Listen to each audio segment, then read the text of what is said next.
I love that it changed.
Alrighty.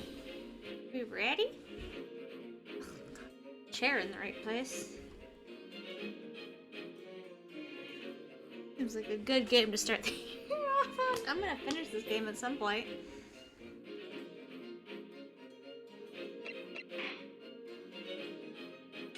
Here we go.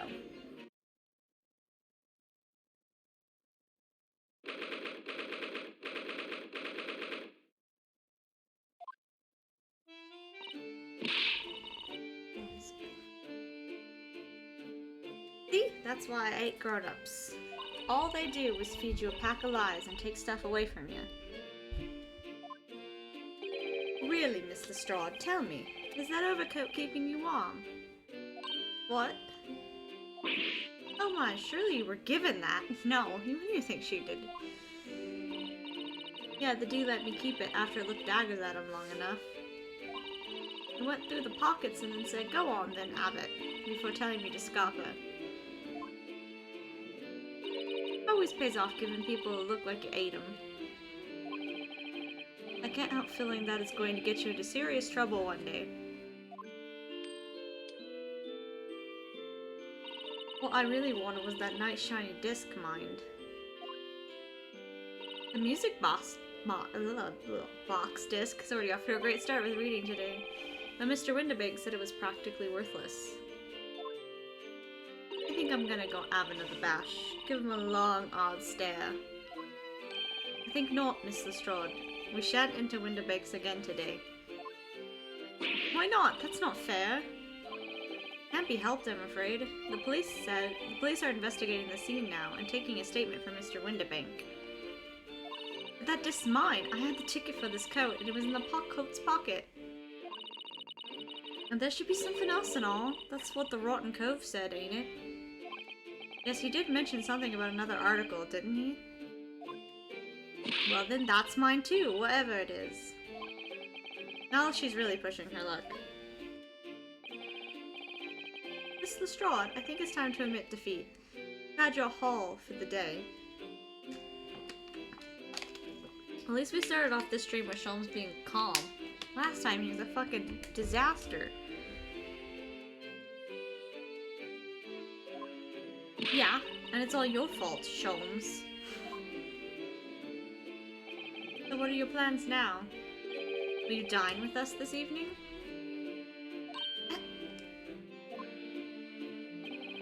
Iris would be delighted to cook, I'm sure, and I might entertain you with a modest violin recital. Oh no. Right. Jumpy! Look, I dressed for the occasion. We're in England. We're there in England in the game. I put on English stuff. I got some Doctor Who socks, which is English.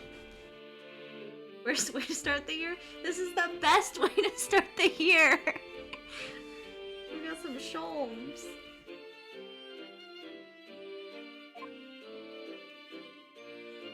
Netta.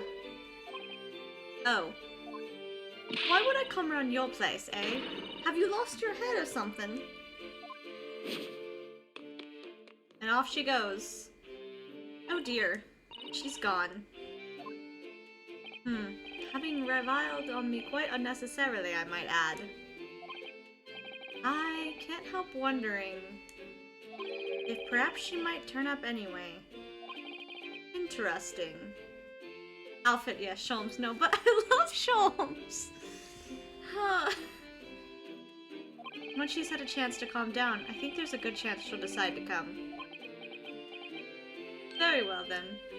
I'll inform Iris to set a place for a potential guest at the dinner table this evening. And one more thing. I should be glad of your company later too. Sorry? I believe I will have a rather splendid surprise to show you. Your violin? Oh, how exciting! What is it? You shall have to wait and see, Miss Susato. Until later, then. I haven't examined the street yet. Necessary? I mean, I don't know.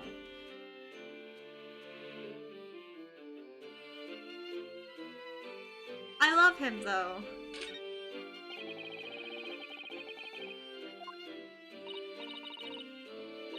I know, we were just there.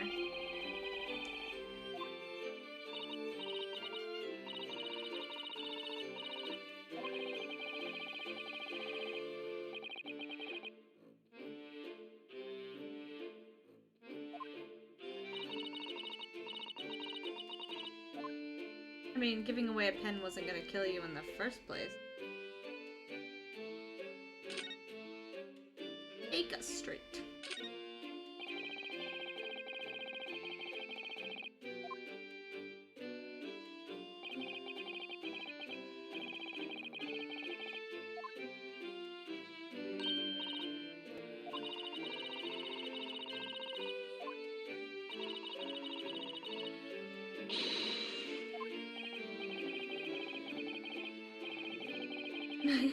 Please don't get into trouble. Don't do that. This is basically just to take a look at those two places.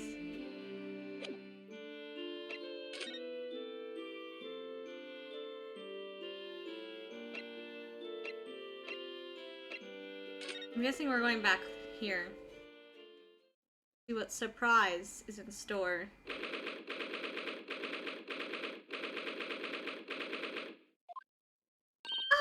Susie and Bruno, come in, come in. Good afternoon, Iris. Thank you so much for breakfast this morning. Oh, don't mention it. Goodness, look at the time already. Busy as always? I am. I'm preparing everything for dinner this evening. Already? You're obviously cooking something special, are you? Oh Oh yes, after all, we have a special guest joining us. Guess who it is? Go on, you'll never guess. Is it Gina? Look at those little eyes of hers shining. Oh dear, it is awkward when you already know the answer, isn't it? It's Ginny! Isn't that exciting? I was right. Oh, what a surprise! Yes, that's wonderful news. Wow, Iris seems overjoyed at the idea. Can't wait to learn some pickpocketing tips from a real professional. Iris. Oh yes, that does sound like fun. Uh-oh. I'm not sure that's entirely appropriate. Are you Mr. Naruto? You're gonna kill us. By the way, Iris, what's Mr. Sholmes up to? The vest! Really? Oh, he's been like that ever since he got back. Oh no. Are we in a depressed state again? Hello, Mr. Sholmes. I beg that you won't speak to me. Oh no, what is it now? Sorry? I don't know who you are, but kindly take your leave. I live with you.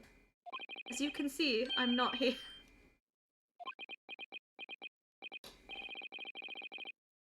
Don't know how to respond to that.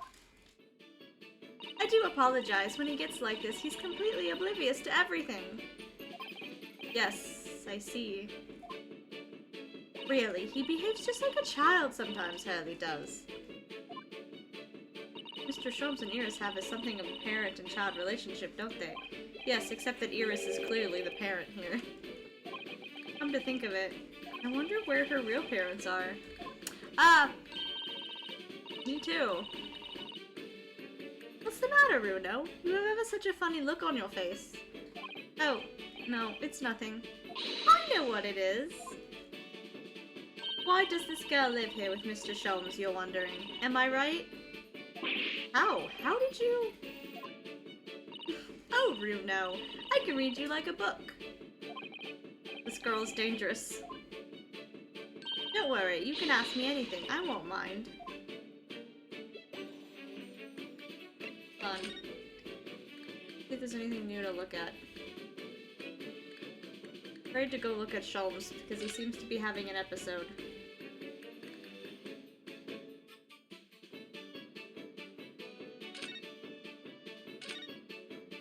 Your violin's back.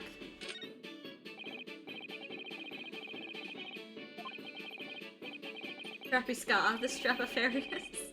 No, it's no good, it's gone. The virtuous violin that found the pawnbrokers.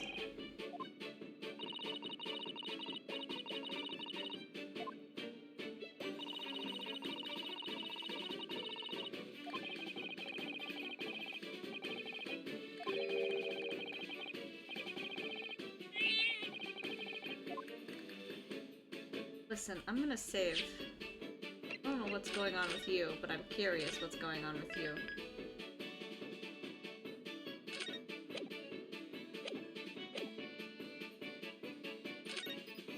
Mr. Sholmes, what are you so engrossed in? Did you not hear? I am not here! Of course you're not. I don't think why the whole bed of the ocean is not one solid mass of oysters so prolific the creatures seem. Ha! You won't even turn around and look at me.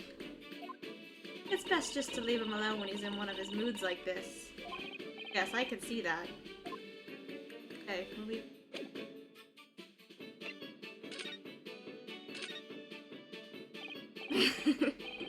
So by Ginny, you mean Miss Lestrade, the young woman from Mr. McGill's cases 2 months ago, right? Yes, who also stole my experimental smoke grenade launcher. Although, after that trial, I invited her back here and we had dinner together. And now we're best of friends. Oh, what a lovely tale. Yes, now if I bump into her on the street, she runs away as fast as she can. That's friendship right there. Oh.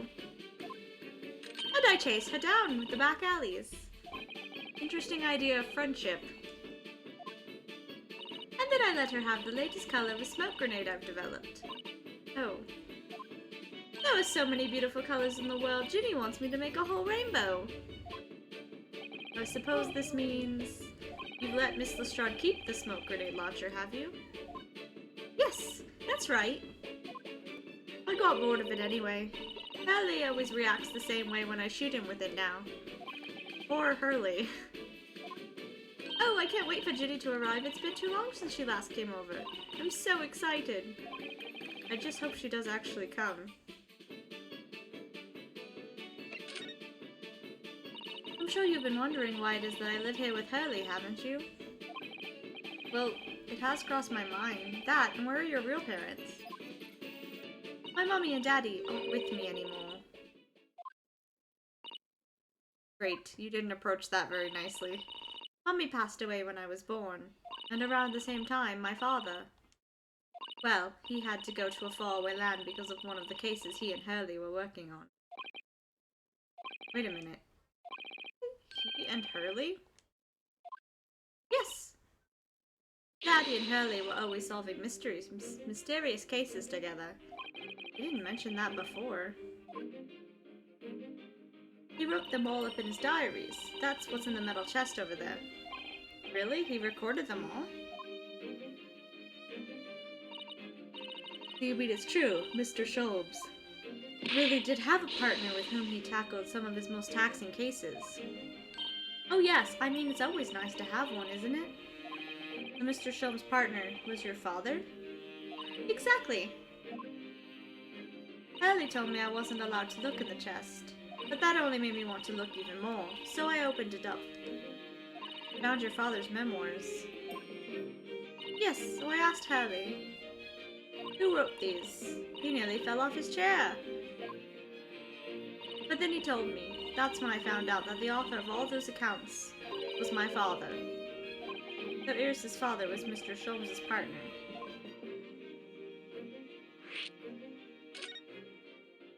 I've practically lived with Hurley all my life.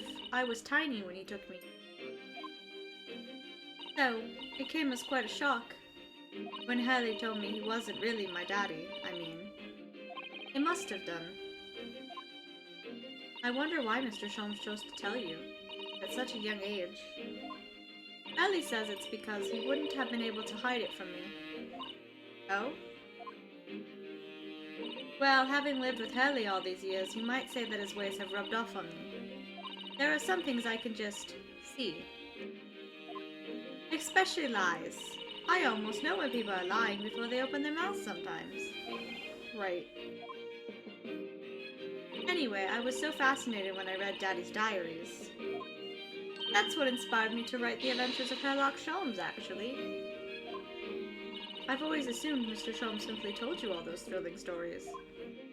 Oh no, Hurley's hopeless like that. He forgets everything as soon as he's solved a case. It all but vanishes from his mind. Oh god. I relate. Like, if it's not important, it's gone. Oh, I see. The other day, it was so embarrassing. As usual, he totally forgot about the case he just solved. And the very next day, he gathered together all the people involved and proceeded to solve the case again. Quite a shock for everyone. Say that again. You share your father's surname, don't you, Iris? That's right, Wilson. Daddy is Dr. John H. Wilson. I learnt from his diaries that he's a doctor of medicine, you see. Wilson instead of Watson. That's what prompted me to study and study so that I could earn a doctorate as well. Here's his father who went to some distant land, and is a doctor by the name of John H. Wilson.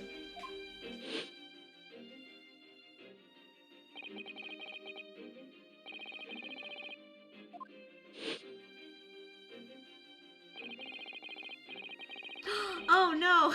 I forgot! Oh no, whoa, no, your dad's dead. I'm so sorry. Oh no. Oh no. Oh, is there any chance that I was right at the beginning of the game? He's not actually dead, because this is sad. Yes? What, baby? Oh no.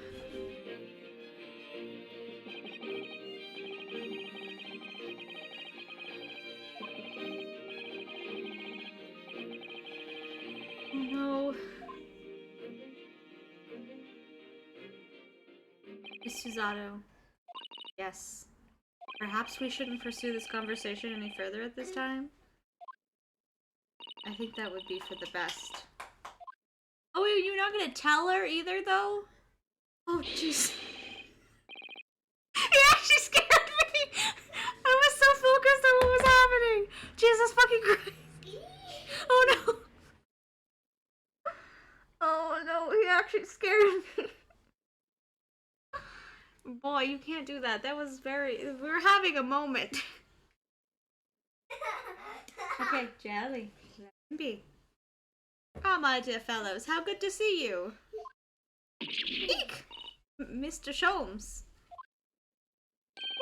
Why ever did you not make your presence known to me before? I tried.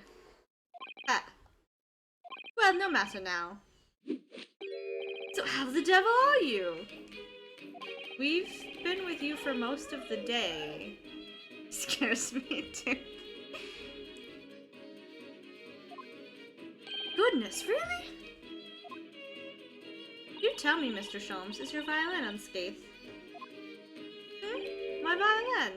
Whatever are you talking about, dear madam? Oh, never mind that now. I have something far more interesting to show you. Behold, my dear fellows.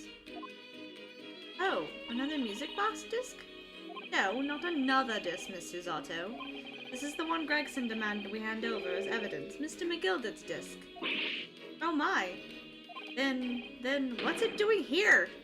Did you steal it? You know at times, Mr. Naruto. I think that though I have an undeniable turn for detection, I may well be even more adept at larceny. He did steal it. Oh, that would be wonderfully exciting. I'll be your pickpocketing assistant. And Runo could be our go-to lawyer if we ever got caught. No! Right. Plus, Susie has such beautiful handwriting, she could write all of our menacing crime notifications. Yes, I'd be delighted! But I'm just going to pretend this conversation never happened, I think.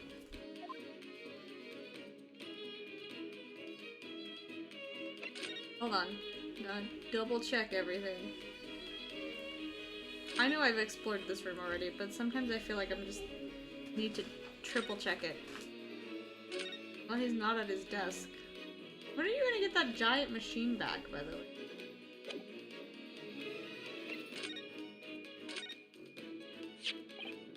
I don't understand. How did that disc come to be in your possession? I thought Inspector Gregson took it back to Scotland Yard. Quite correct. And that sort of uncompromising attitude is precisely why I always carry some of this. That's a bar of caramel, Mr. Sholmes. Your one and only friends in times of loneliness, if I'm not mistaken. Hey, Jelly, let him sleep. Hey. That's why you gotta let him sleep, okay? Pestering him a bit too much. You will humor me, my dear fellows. Cast your minds back to when the good detective confiscated the disc. I can't do an accent and words. You okay? Okay. He did get you. Okay, leave him alone.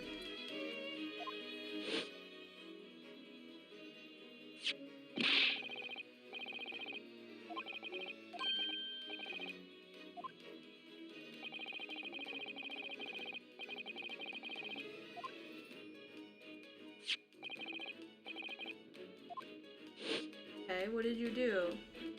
For the briefest of moments, I had the disc in my hand, did I not? Yes, you did, but I still don't understand. It was at precisely that moment that I summoned my one and only friend into action. I pressed the disc into a pair of bars like this. That's amazing! How did it not melt before you got an actual mold, though? The disc and all the minuscule protrusions have made an image in the caramel. Indeed, this caramel is quite exceptional. I developed it myself, you know. Suitably soft for making impressions, but resistant to melting. So you can't eat it then, right? Because you would die. The result of precisely controlled solution. How extraordinary. Carrying a pair of these on one person frequently proves very useful indeed. Take a house key, for example. A simple press and its unique form is duplicated. I can enter anyone's property at will, and never without high sucrose nourishment. Wait, so you can't eat it? I'm confused. How did you make it non-melting and able to be molded and edible? What the fuck is it?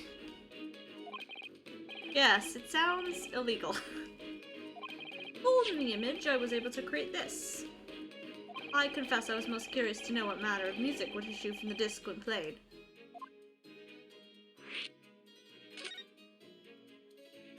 Do tell us then, Mr. Sholmes. What music does the disc play? Well, unfortunately, I have no idea. No idea? None whatsoever. It's soap. Are you familiar? It wouldn't surprise me, I'm gonna be honest. I wouldn't be fucking surprised. Are you familiar with the workings of a music box, my dear fellows? No, I'm afraid not. Goodness! You don't know, Runo!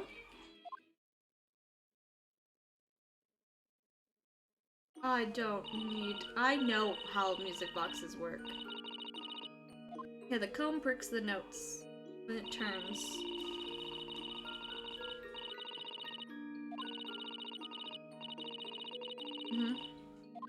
I've had one of those. But over time, a new type of player uses discs such as these, and it spins and hits the teeth. With that development, the popularity of music boxes spread far and wide, all around the globe. Why exactly? Because the discs are easy to produce, and can be interchanged to facilitate the playing of different tunes. There are a great many firms in Europe now manufacturing music boxes as a result. It is wonderful to be able to enjoy music, even when no performer is present. I just realized the music they were playing is his theme. That was cute. It is the very success of the invention that means we are now presented with an insurmountable problem. What do you mean?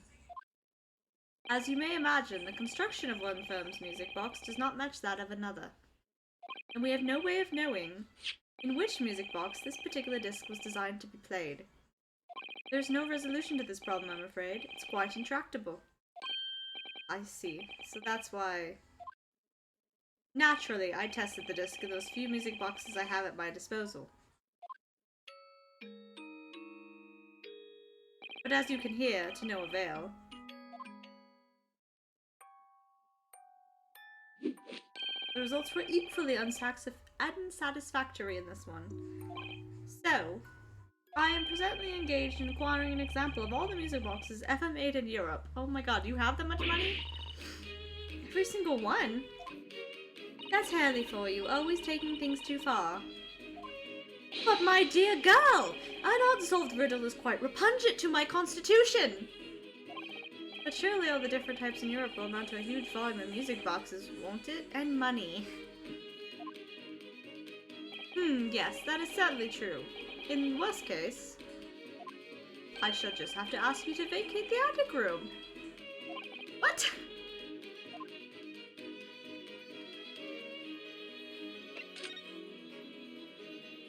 Magnus McGilded.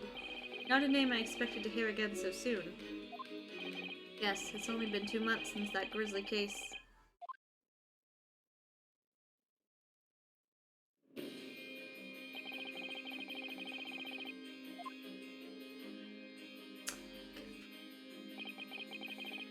I needed an up-close version of this man's face. Thank you, game. He's so brave. Oh god, I clicked the button. I was looking at his face. Gosh. Hey, Scally! I needed to just zoom in on this man's beautiful face. Ugh.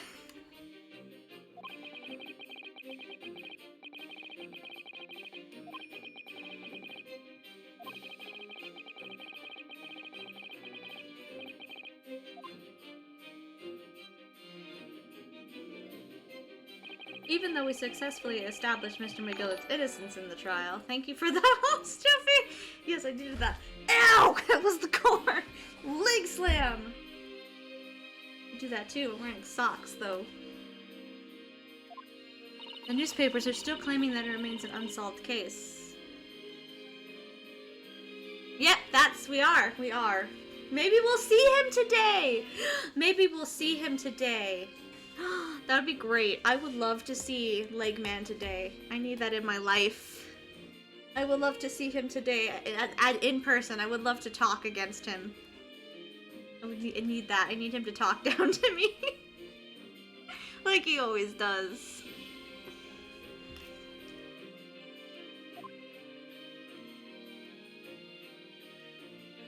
We're gonna go over everything that happened before. I do remember most of what happened in this game, even though it's been like months. Thank you. Awesome.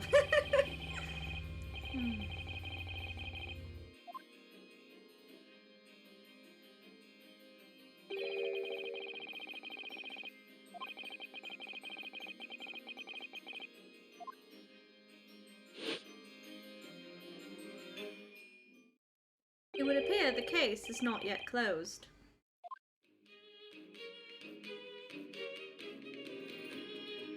Well, it's time I started getting things ready for dinner, I think. Ginny will be here before long. Thank you, Iris. It was a big hat, wasn't it? Oh, well, you must let me help you then. Of course, Susie. There's plenty to do. I think I shall investigate the condition of my faithful performing partner. Oh no. Now then, where did I leave it? Let this be a lesson to you, Mr. Sholmes. Never leave anything too precious with the pawnbroker. Yes. You may be right. Oh, that reminds me of something Mr. Winterbrink said before. Oh, that no. He said he had a manuscript of Iris's in pawn, didn't he? Did he? Yes, he definitely mentioned it. Mr. Sholmes' latest tale of otherworldly mysteries lies dormant in my storeroom, were his words, I believe. So you heard about that, did you? I expect you were as incensed as I was. Oh, yes. The idea of such a wonderful story languishing in Mr. Winterbrink's storeroom, gathering dust. My dear madam, I'm quite sure I told you already. The pawnbroker's storeroom is the safest place for it, more secure than a bank's vault. And what about your Stradivarius, Hallie? Was that safe and secure? Well, there may be the occasional mix-up. The occasional mix-up being that you are the biggest dumbass. And you grabbed someone else's stuff instead of your own. So technically it wasn't the pawnbroker's fault. It was yours. Caused by a certain impetuous someone not too far from me now. I love that Ray Nusuke says the same things I do, but in a nicer tone of voice. Do you have any idea how long it took me to write that Baskerville story, Hurley? Oh, it sounds so exciting! The Hound of Baskervilles. I should love to read it. I'm calling him out. I love him, but I'm calling him out. Okay. Hello?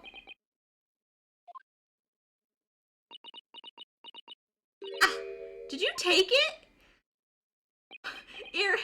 Did you take it? What's going on here? Why does it feel like an icy chill just swept through the room? Susie, what did you just say? You said The Hound of the Baskervilles. But how could you know the full title? Well, that's... Oh no, this girl stole it. I like men again! Thank you for the house, kitty! Should she steal it from the storeroom? That's because Miss Fusato is such a great fan of all the stories about Mr. Sholmes, of course. Rainusuke, don't be this dumb. Oh my god. But Runo, The Hound of the Baskervilles, has never been published. What? When I showed Haley the manuscript, he told me that I wasn't allowed to publish it yet. I don't understand. That's why he said that he'd keep it safe. Until it was the right time for the story to be made public, you see. That's why the manuscript is at Winterbrink's? And yet, how could Susie here know its title? Hi, kitty!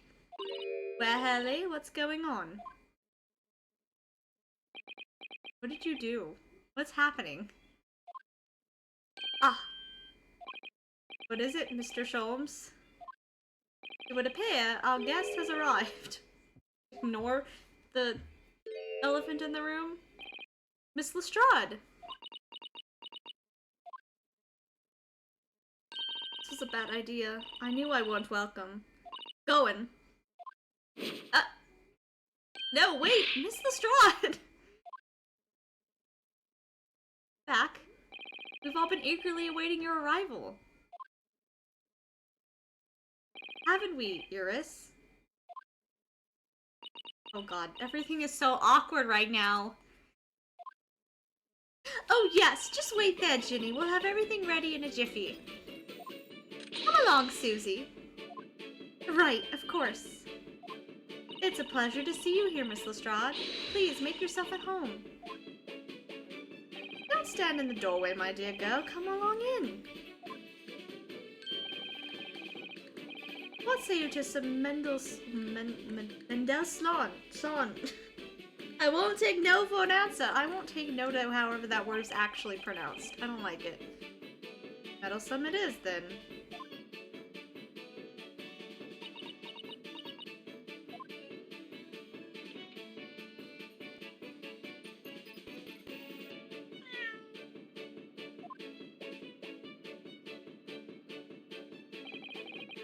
That evening, Iris prepared us all a meal that was even more delicious than usual.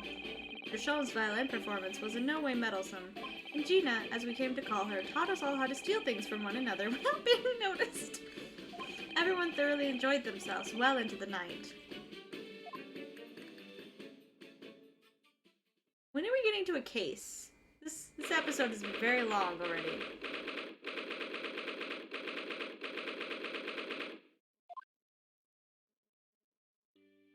It was a very enjoyable evening, wasn't it?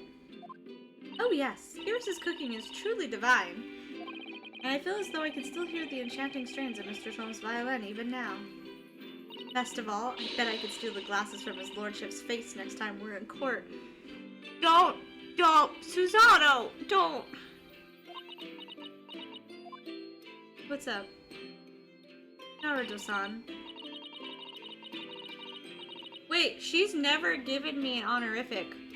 The fuck just happened? She's never called me an honorific, ever. Hello?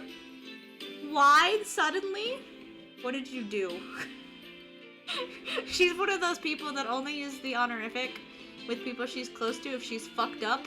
What did you do? Oh. What's the matter, Susato-san? It's about the telegram I received. Ah. The one that arrived first thing this morning, I suppose. I've been summoned. What? Summoned? What do you mean? The telegram was from the Lord Chief Justice's office. Lord Strongheart has asked to see me. The Lord Chief Justice? When? Tomorrow morning. What? Then we have to start preparing at once. Oh, no. That won't be necessary, Naruto-san.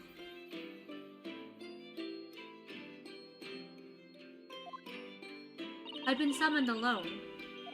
Alone? What on earth for? I have no idea. I suppose I shall find out tomorrow. What's all this about? Whatever it is, it's making me feel very uneasy. Me too. Oh, who could that be, I wonder? Good evening, friends! Ah, Iris, hello again. Couldn't resist. And Gina, too! Yes, Ginny's gonna stay with us tonight. She's gonna sleep in with me. Isn't that right, Ginny? Well, yeah. Oh, lovely! Let me make a pot of tea.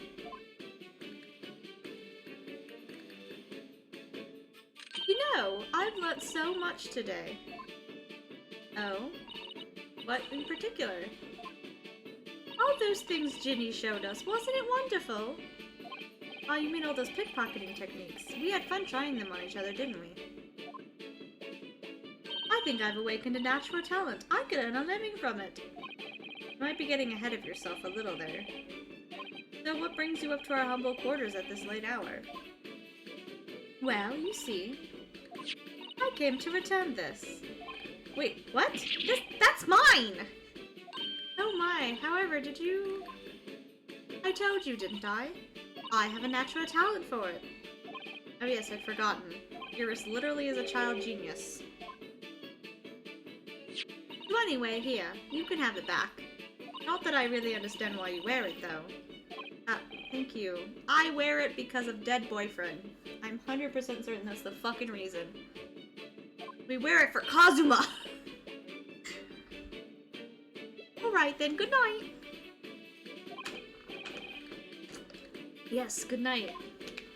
Oh my god. So this is your office, is it?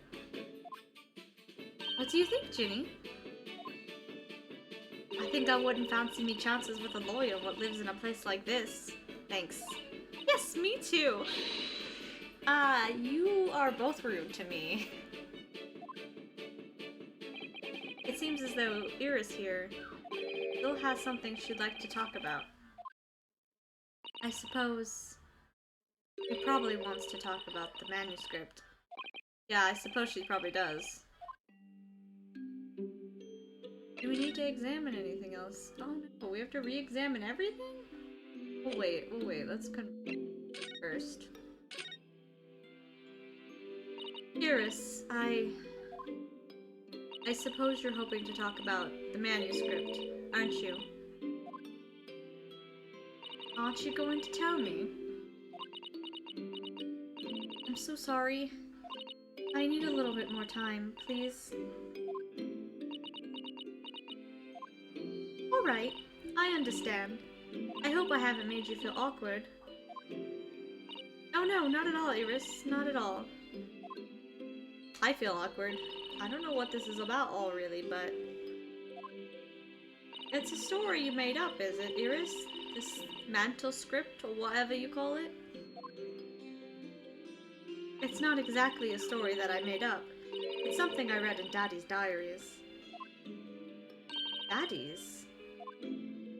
That's right. I don't suppose I've mentioned it to you before, Ginny, but... My daddy was Hurley's assistant once, his partner.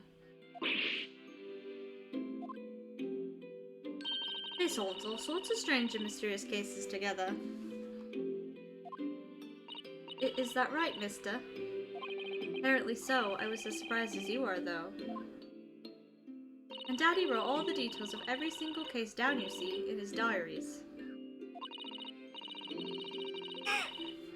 So I study them and write my stories based on what actually happened. So, where's your old man now, then?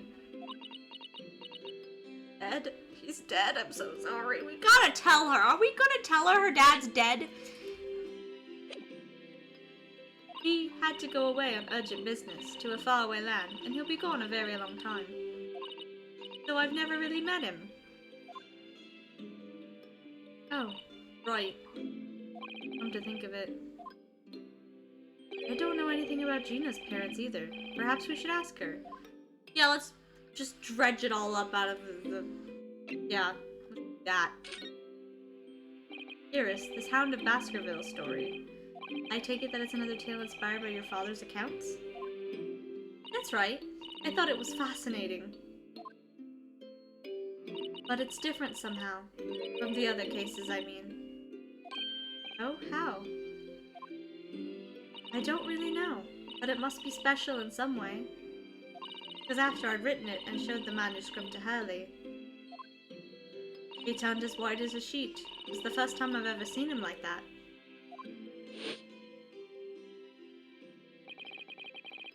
It pains me to have to say this after you've toiled over it for so long, Iris. But this story must not be published at this time, under any circumstances. Well, why not? It's one of my best works. I'm not at liberty to say, not now, so please do not ask me. Alright then, I won't. But I do solemnly swear that I will explain everything one day, Iris, when the time is right.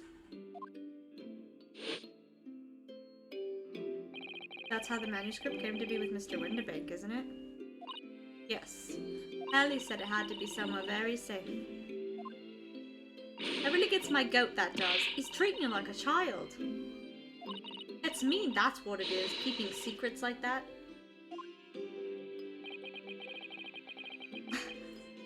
I can see the chat, I can see what's happening. I mean, you shouldn't tease, Jumpy. You kind of bring it on yourself. I'm sure Mr. Sholmes isn't trying to be mean. If he said he wasn't at liberty to talk about it, I'm sure there must have been a very good reason. I think so too. You lot are too trusting for your own good. But he can't pull the wool over my eyes. Sholmes is lying to Iris. I bet my life on it. What? Ellie's lying to me? Okay, Gina. Can we not do this to this poor child?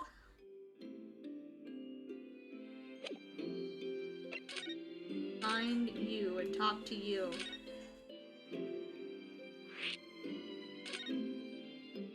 I've realized that I don't know anything about your parents, Gina. I ain't got any, have I? Never did have. Oh. Look, the East End's full of orphans like me. No one wants nothing to do with us from the minute we're born, not even our mums.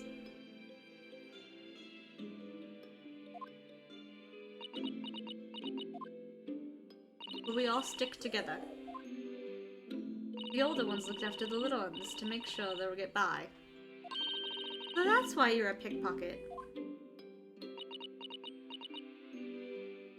Nah. Diving's my life, I love it. I get a kick out of it every time I lift some pompous idiot's purse. And that's how we all afford to eat. I'm like Robin Hood, ain't I? That's how I see it. Oh, Gina. I do think about it sometimes. What it'd be like to have parents, I mean. I always thought it would make everything right. I haven't listened to what Iris just said. Sounds like having parents ain't always easy either. Oh. I mean, if you know you never had him, you don't feel like you always want to meet him. I don't think this is helping the situation, Gina. Ah! Knocked my necklace off. We'll fix that later. Getting hot in here now, too. Thought I could wear this because it was cold outside, but it's warmer than I like. Just freeze. It's true. I do want to see Daddy so much. Let me like cats. You're allowed to like cats. Oh, Iris.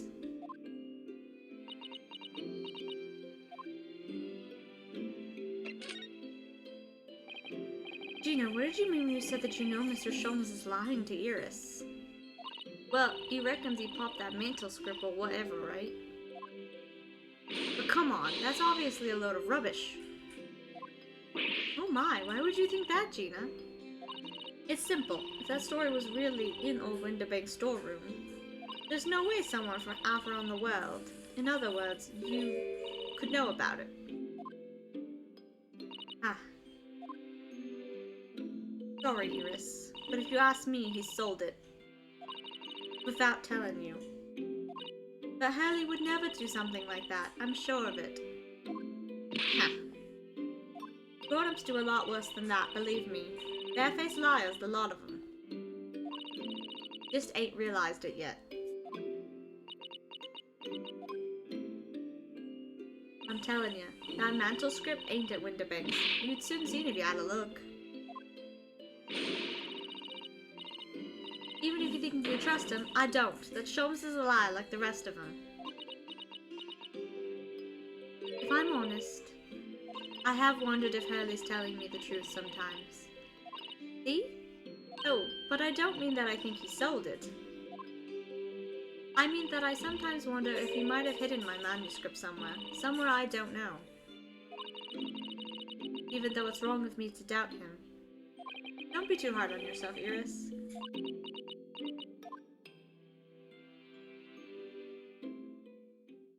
Oh my goodness, look at the time.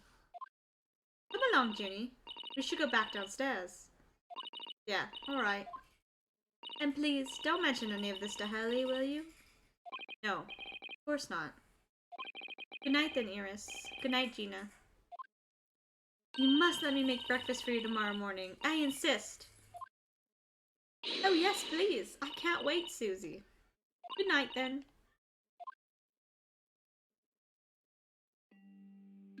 Iris. It sure is easy to forget, isn't it? Sometimes she speaks just like an adult. But deep down, she's still just a child. Eat my name out the window! Don't do that! I think it's time that I turned in for the night too, Naruto-san.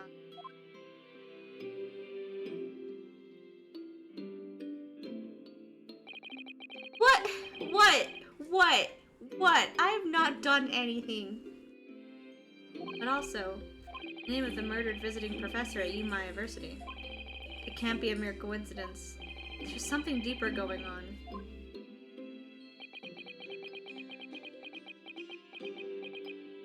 Okay, buddy, you don't need this many dots. I get it, you're thinking. Oh my god, video game.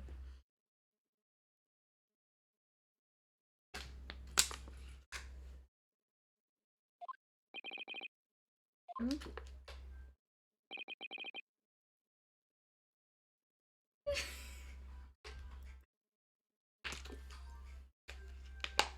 This is because most likely she won't be.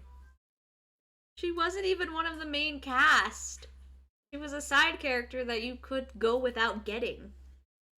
There's not actually a good reason to actually bring her into the next game. Especially if it's several years later and he stepped down from the company. There'd be no reason. That's Mr. Sholmes. Oh, this vest, man. What's going on? It's the middle of the night. It's Miss Lestrade. She's gone. Gina? She was supposed to be sleeping in Iris's room, but her bed is empty. She's an independent young woman. She probably decided to go home, no? I think not. From speaking to her before she retired, I received the distinct impression that she was looking forward to breakfasting with Miss Susato. No, I don't believe the girl has gone home, but I've been waiting for over an hour now. For an hour? Oh. If you'll indulge me, look out the window, my dear fellow.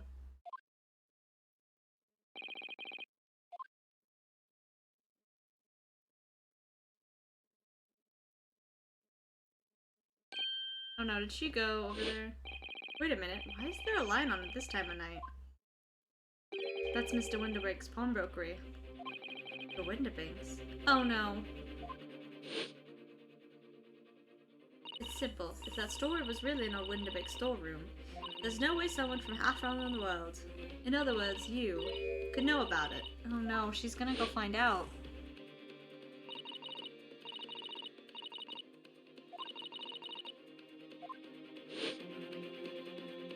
Would Gina have gone? I see if you have some knowledge of the situation, Mr. Naruto. Sorry, oh, no. No, not really. Well, anyway, we must investigate. Miss Susato. Oh no, oh no!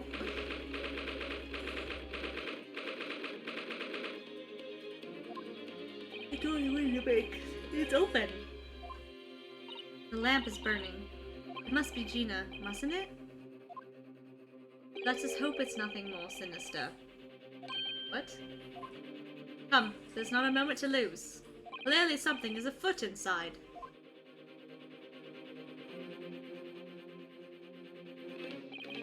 No one here.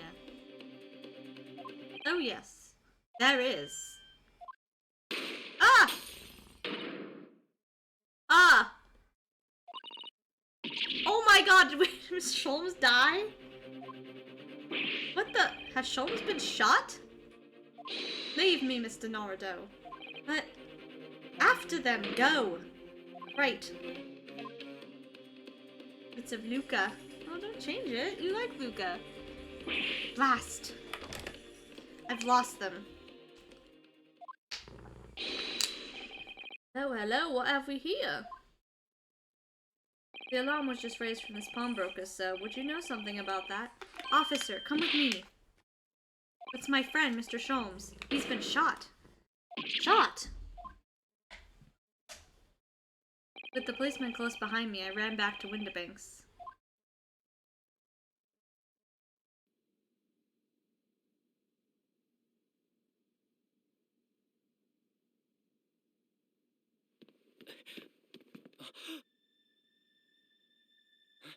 Mr. Sholmes!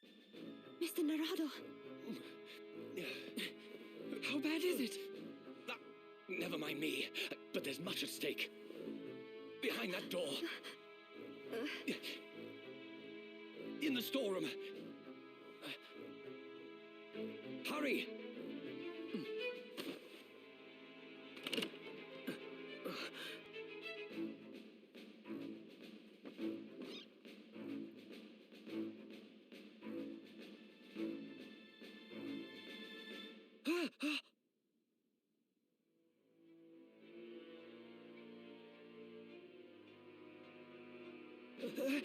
It's Gina!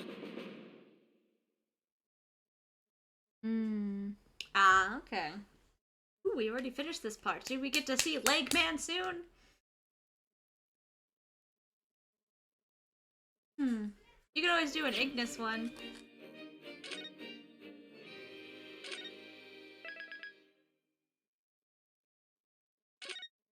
We're only in part 3.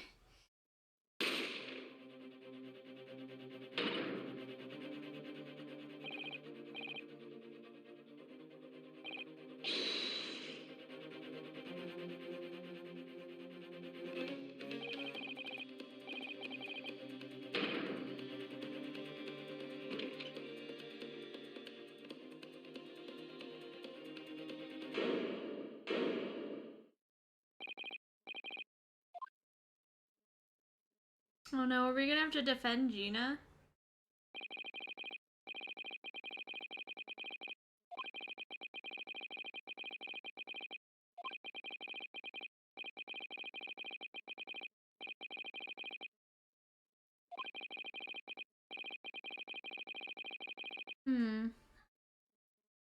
Oh no!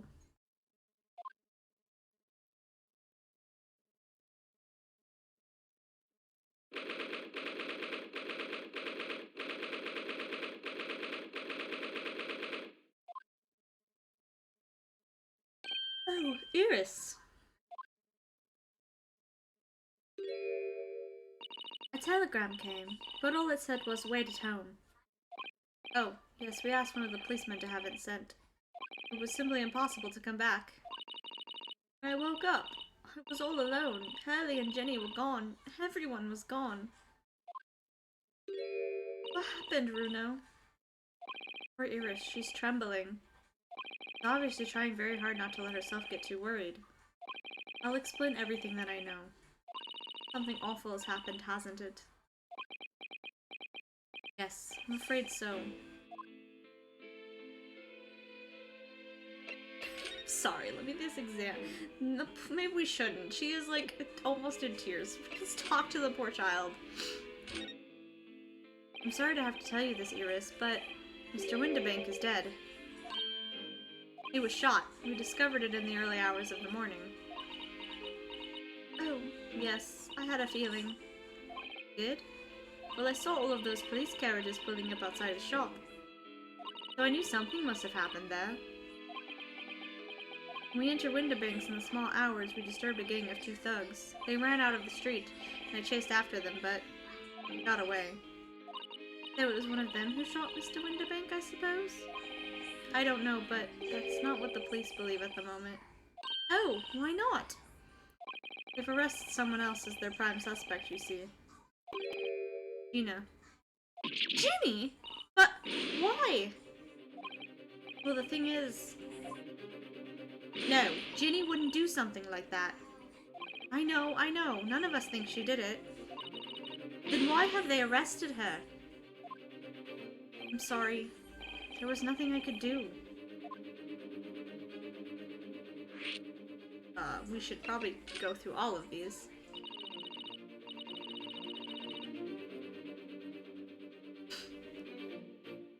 Hurley then? Is he still there investigating the scene?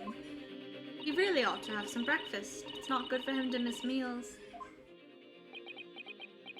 I don't want you to worry, Iris, but I have some news about Mr. Sholmes. He was taken to the hospital this morning. What?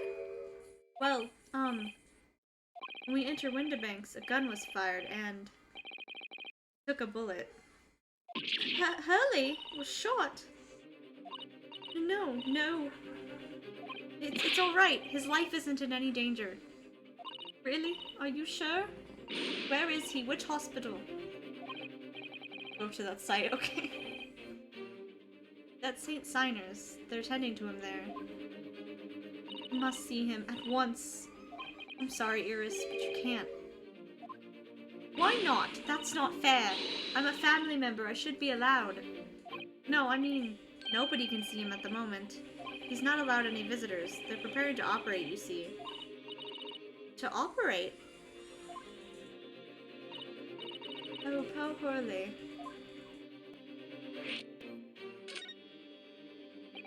It was the two thugs who were in Mr. Windibank's shop. They shot Mr. Sholmes when we disturbed them, you see. It was pitch black inside the shop at the time. My mind went totally blank, I'm afraid. I just froze.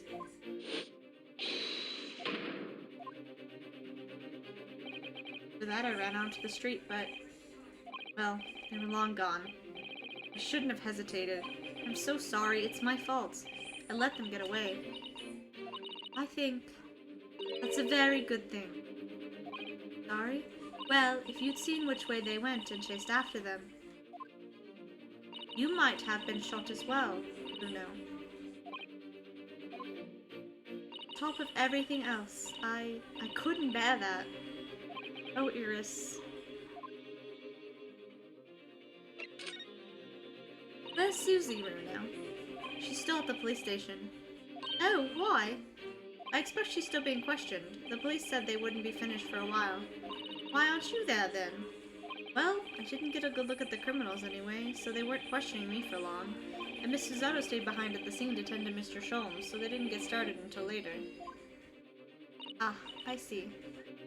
Besides, one of us had to come back to be with Iris. I'm glad Inspector Gregson agreed to me leaving early. You should have let me know, and I would have come to the station.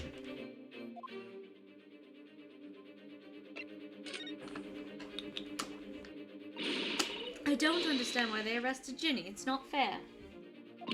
What about the two thugs who were at the scene? Why aren't they the prime suspects? After all, they shot Hurley dead, didn't they? He's not dead. No, I mean, Mr. Sholmes isn't dead, Iris. This is all so horrible. Thing is, Mr. Windible was found on the floor in the storeroom where he keeps all the deposited articles. And the storeroom door was locked from the inside. I see. But he wasn't alone in there. Gina was found next to him on the floor as well. Oh no! According to the detectives who investigated afterwards. Don't tell me. There was no one else in the room? Yes, exactly. How did you know? It's the only explanation. Yes, the only explanation indeed. What do you mean by that, Runo? Well, what can I say? I'm damned if I agree, damned if I don't. I'm afraid I'll need to go out again now, Iris. There's not much I can do at the moment, but I can at least try to find out how Mr. Sholmes and Gina are getting on. I want to go too. Take me with you, Runo. I can't stand sitting around here waiting. Not sure how I feel about taking a 10-year-old child to the scene of the murder. I don't want to leave her all alone here either. Alright then, Iris. Perhaps you can help me? Oh yes, I'd love to. Gina's at the prison. Mr. Sholmes is probably in his hospital bed. And don't forget we have to visit the crime scene. We need to conduct a thorough investigation. Ah, I can see you're ready for action. I imagine Iris would appreciate going to the hospital sooner rather than later. Now we can explore everything.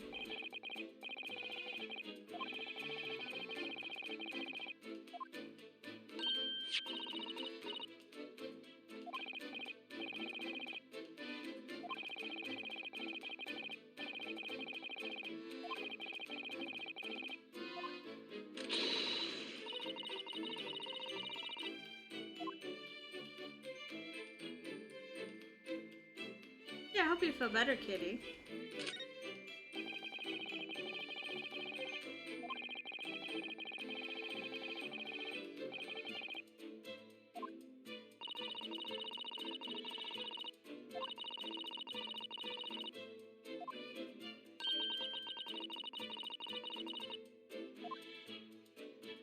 He likes Miss Susato. She certainly likes him.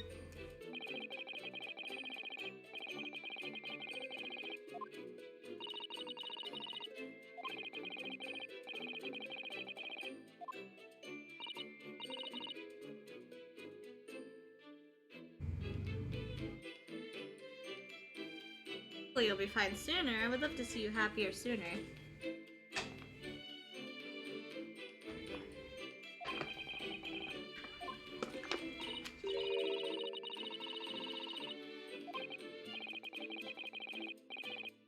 Would you want it to be third person?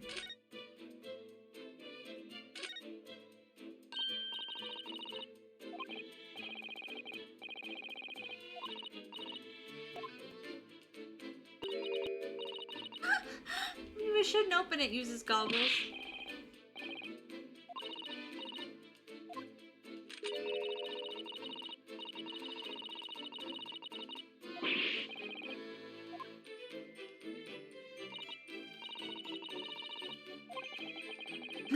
Little geniuses sure can be mischievous. But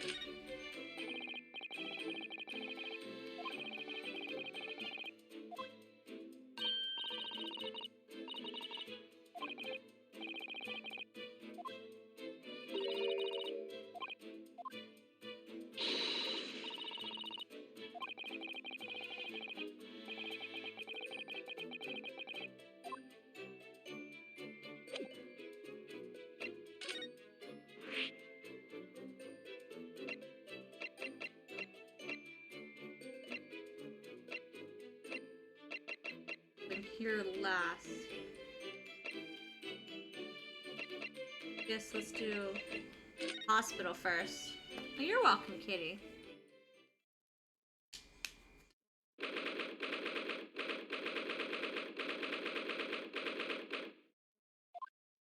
Ellie! Oh! He's not even in here. He's not here. No, that's strange. The nurse definitely said he was in the bed by the window, didn't she? Oh, I know what's probably happened. Hurley was being a big baby and the bullet wound wasn't that bad after all, so he's been sent home. I'm not so sure about that. Maybe you're not. No question that it was a fairly serious injury that Mr. Holmes suffered.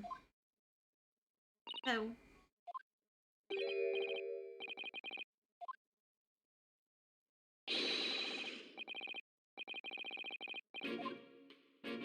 Well, I'll have you know, we're Hurley's next of kin.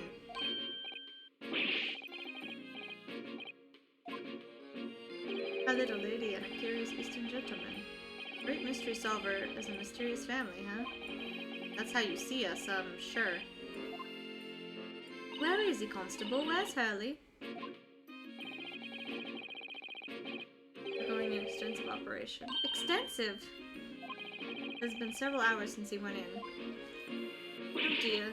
Is he going to be alright? Well, it doesn't appear to be working, you see. The anesthetic, that is. Oh! I've had a report that the gentleman claims he may have had a little too much to drink last night. Oh no. Anyway, I think it would be fair to assume that he won't be back here for several hours yet. Maybe it's also the opium, you know, that might interrupt with the process. Oh, poor Hurley. Or anything.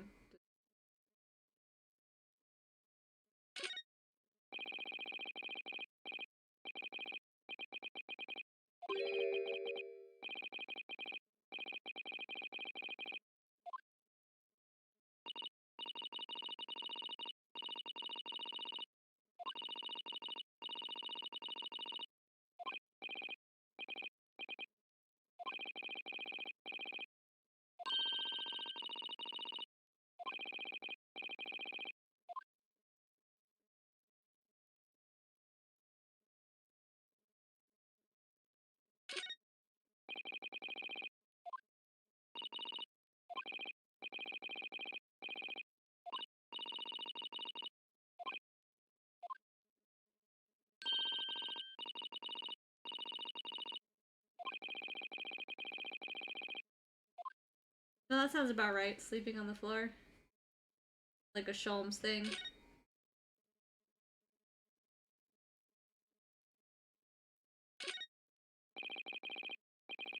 Oh, you don't know what crutches are?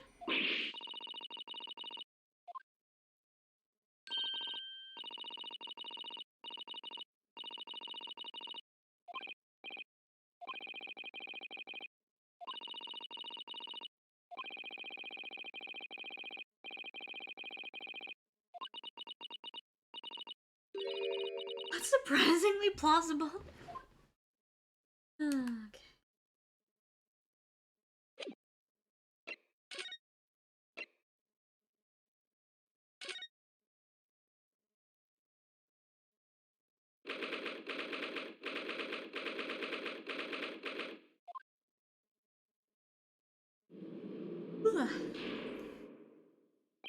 Hello, Gina. How are you allowed to have that in the cell? Wait a minute. Oh, you still have the grenade launcher Helly and I made. Wish you wouldn't point it at me all the time, though. What are you here for? Ginny. I have a feeling it's because of us that you've ended up in trouble. So we were thinking that we might be able to help you. Well, you can't. Sorry? Yeah, get lost. Don't be like that, Ginny. I know you didn't do it. You'd never shoot someone. I just know you wouldn't. You think you know me? Pull the other one. Oh. You ain't got the first idea about the likes of me. I'm a thief. I pinch people's purses when they're walking down the street. That's how I get by. And if I saw me chance, I'd sneak into a pawn shop any day of the week. Just to see what I can lay me hands on. Got it? That's the kind of person I am. But Ginny, I'll be in court tomorrow, they said. Some cove came by before and said he'd be a lawyer for me or the like. Said it was my right or something. But I told him to get stuffed. I don't need no lawyer. I don't need no one. She couldn't be staring at me any more obviously if she tried. Why are you being like this, Ginny? Yeah, let me help you. I don't understand, Gina. Why did you send the public defender away? He wanted me to sign some papers, representation papers or something like that. It's all gonna be rigged anyway, the whole trial. He'll pin it on me because I'm a kid. Grown-ups always do. Why do you think that? Because that's how it's always been for me, growing up in the back slums my whole life. If you do what the grown-ups tell you, you get your mates dragged off by the coppers, or worse. I've had it happen to me before and all. Been sold out and nearly snaffled on the back of it. Can't trust no one, that's the point. As soon as you do, you're gone to grass, dead. Gina, listen. If you like, in tomorrow's trial, I could. Forget it. Ginny, don't you trust Runo? Nah, I don't. Look, I'll ask you nicely now. Just leave me alone. But if I don't represent you, I don't see Legman. Will you tell us what happened, Gina? Last night at the pawnbroker's. There's nothing to tell. I figured it'd pay me, so I broke into the place and started going through the storeroom. That old bloke walked in on me, and you know the rest. But why, Ginny? Why would you do that? It's obvious. The place is full of stuff I could sell for a shilling or two. Diving ain't easy, you know. It's a lot of work, and half the time you don't even get nothing. Is that really why you broke into the place? What? Are you sure the true reason wasn't something else? Oh, give it a rest. What would be the point anyway, eh? Nothing I could say would make a blind bit of difference. Please tell us, Ginny. We'll believe you, whatever it is. Thank you, Jumpy. I'll up your ribbon.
believe me. Don't be daft. You can't believe nothing. Everyone lies all the time. You know what? When it comes to liars, I'm the biggest of the lot. I've told some unforgivable lies, I have. What do you mean by that? What unforgivable lies?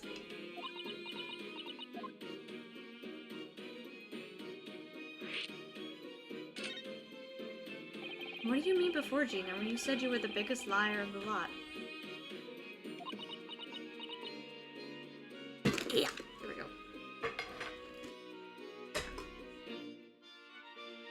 Why don't you tell us what those unforgivable lies you told are? Maybe we can help. Sorry. We're out of time. They're gonna want to question me now. Ginny, please. Oh, yeah? I want to give you this. Something to remember me by. We are gonna represent this girl, right? There's no reason we wouldn't. A really adorable cat. I found it in one of the pockets of this coat. Ain't no point in me having it.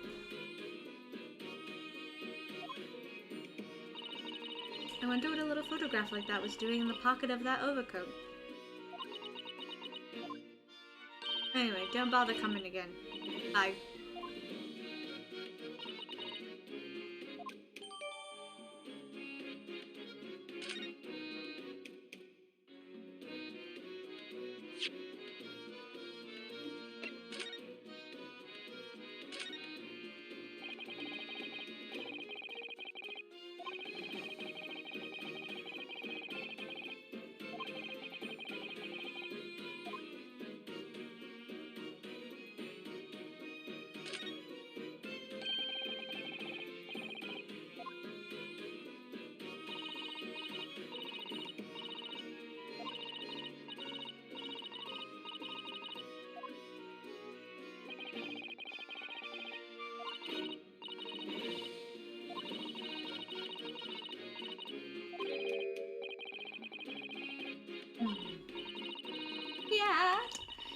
Cat.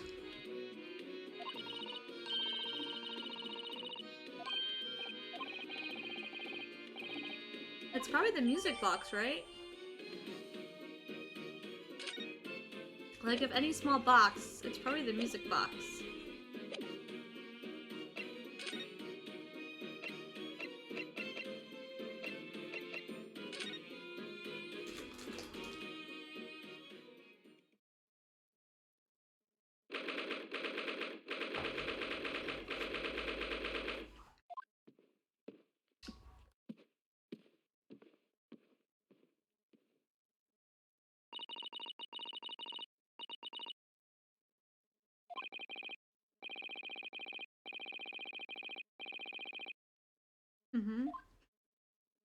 But wasn't the policeman in here, you wouldn't know anything had happened. There was no sign of a disturbance. I was afraid about that.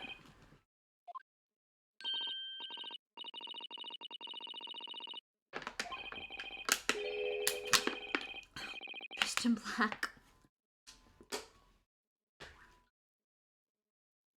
I mean, Neko means kitty, so I could still call you Kitty. I'm just saying. Just the English translation.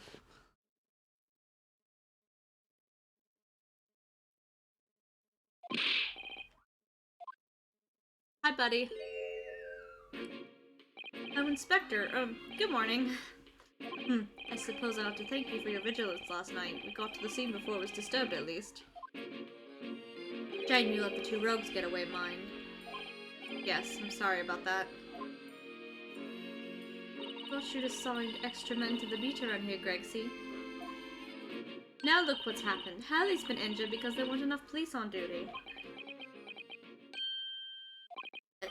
Your ladyship! No one told me you were coming. I expect you to take full responsibility for what happened to Hurley, and see he has the very best medical care. Gosh, your ladyship, the very best doctors in the capital are tending him as we speak. And I don't think it's Runo's fault the rogues managed to get away, is it? Chasing criminals is the police's job. She has such power over this man! He looks so beaten, like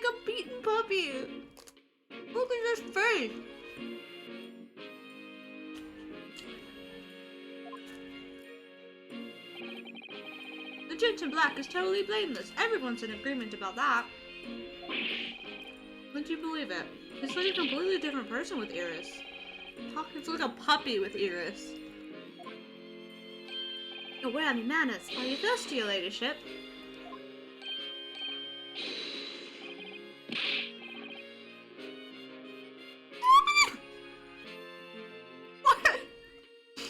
Perhaps you like some juice, some nice refreshing fruit juice. Oh, why? Are you thirsty, Gregsy?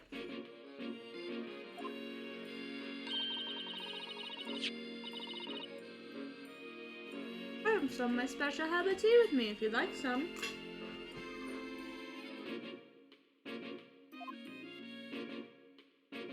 Oh my god, this man really went for it.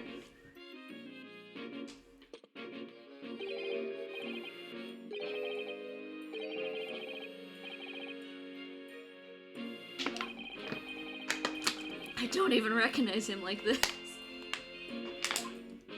Me either.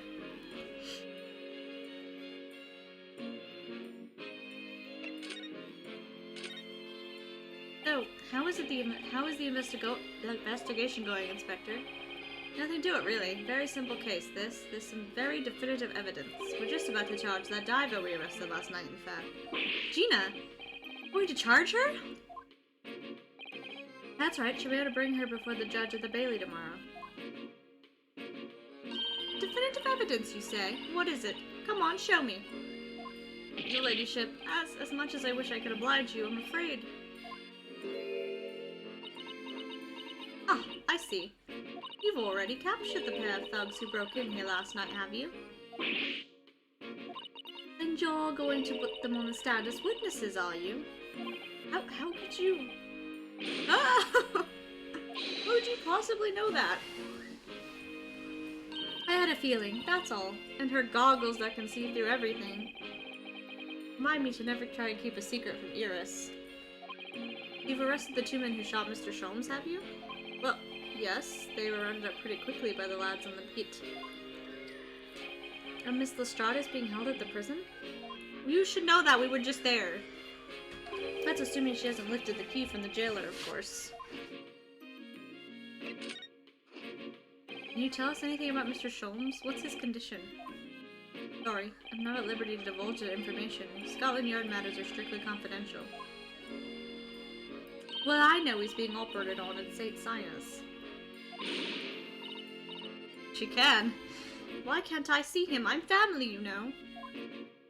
I'm terribly sorry, your ladyship. It's the hospital's policy, no visiting at all.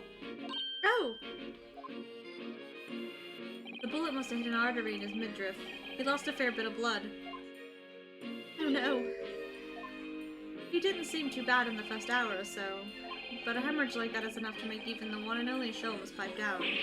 Mr. Sholmes is a human like the rest of us, you know. Well, anyway, he's having emergency surgery right now. They gotta stop that bleeding. But he will be alright, won't he? They'll be able to make him better. Of course, your ladyship. He'll be right as rain before you know it.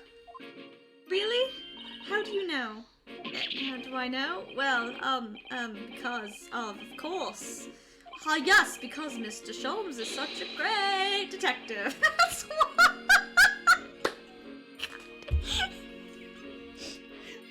Poor man. What the fuck? I like Gregson when he's like this. Because she's a little kid, so he does try to bring in, like, kid-friendly language, but she talks like an adult, so he really shouldn't do that. We better pray the doctors have a better grasp of what's needed to make someone well again. Oh dear. Please don't die, Hurley. I'll report to your ladyship the moment I hear he's out of the operating theater.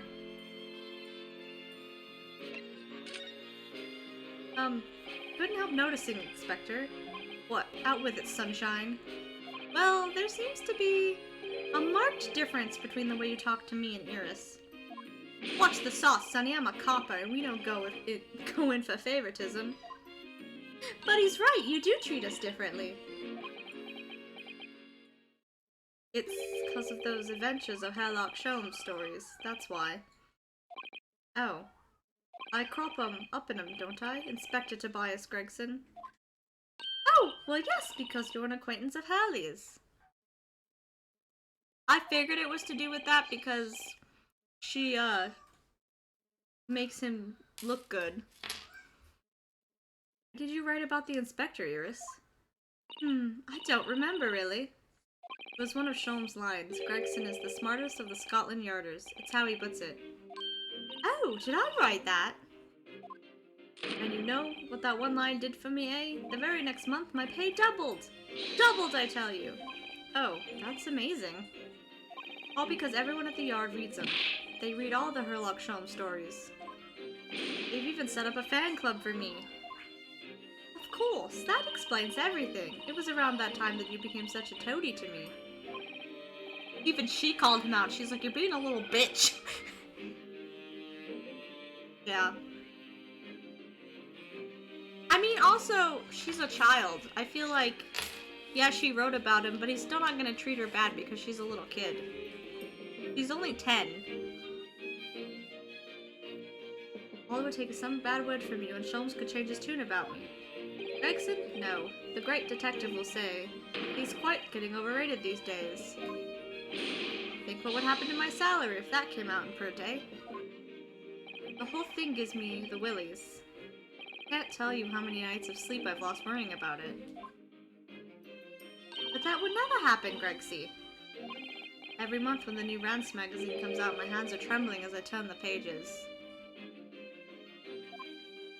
I can't wait to see it. We're almost done with the first game, so this is the last part of the first game.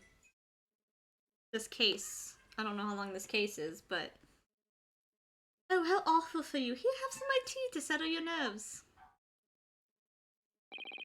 Oh my god, man. Slow down.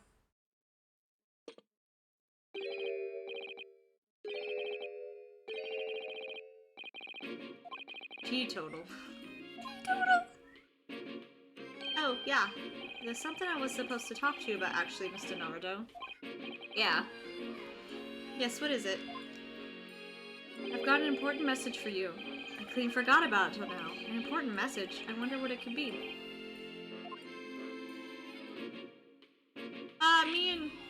I know about Iris's background. I know who Iris's real father is.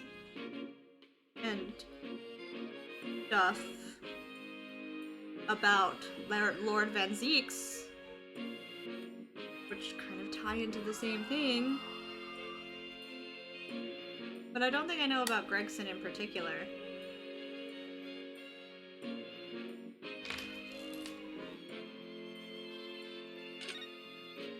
Are you going to tell me what the important message is then, Inspector?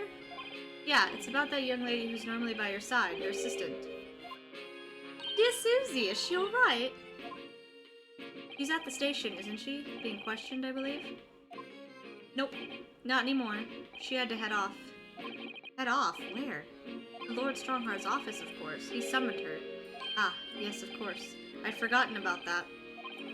One of the whipstocks took her there in a yard carriage after we finished questioning her. But she asked us to tell you she didn't have the fare for the return journey and to go and meet her there. She's got a nerve, using Scotland Yard as a blooming messaging service. He will thank you for passing that on, Inspector. Why did Susie have to go see the Lord Chief Justice? She didn't tell me. But I'd better head over to Lord Chief Justice's office to fetch her straight away.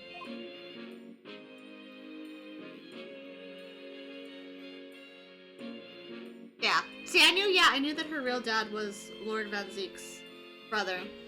I know Lord Van Zeek's stuff. I know Kazuma's stuff, too. But I pretend not to know Kazuma's stuff.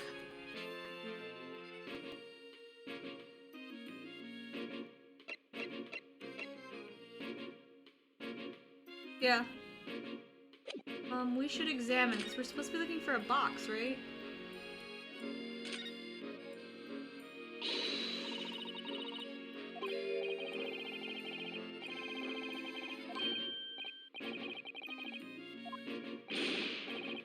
Oh, never mind.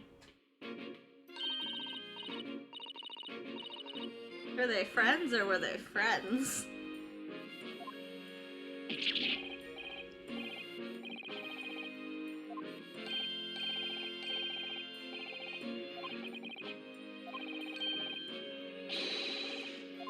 to wait until Gina approves that.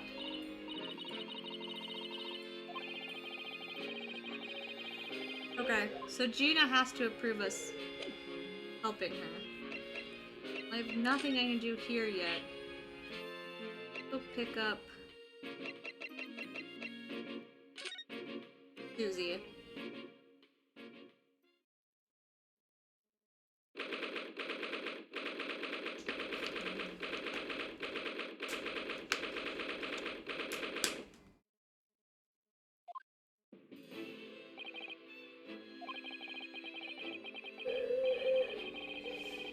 I mean, it's a giant room. You think the place is oppressive? I think it's normal. How so? I mean, look at that suit of armor over there. You can't take that seriously, can you? Maybe it thinks the same about you. Yes, thank you very much. There they are, Susato-san and Lord Strongheart.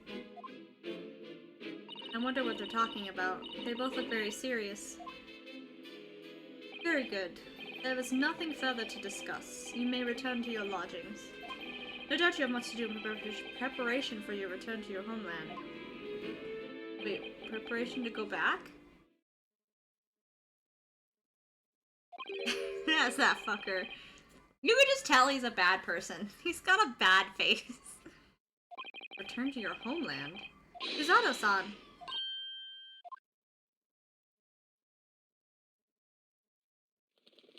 Oh, Mr. Naruto. What was that all about? Hello. Ah, Mr. Naruto, thank you for coming to collect your colleague.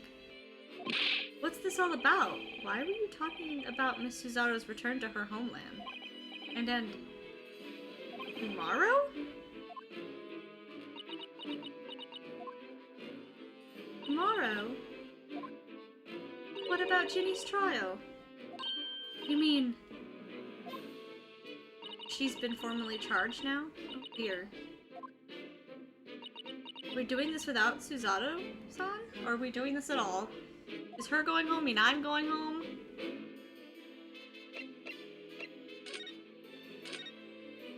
Susato, what's this all about? Oh, please don't concern yourself, Mr. Naruto. It's only me going back to Japan. Your life here can continue just as it has. That's not what I asked!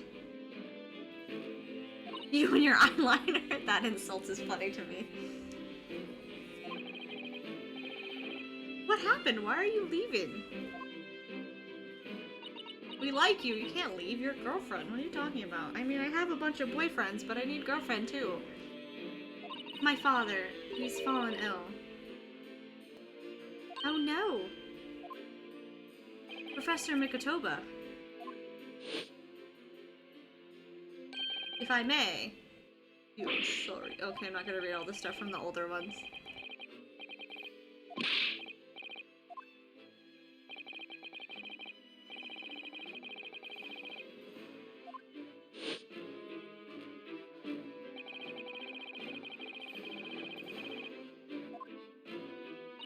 Days ago, Father collapsed with a fever.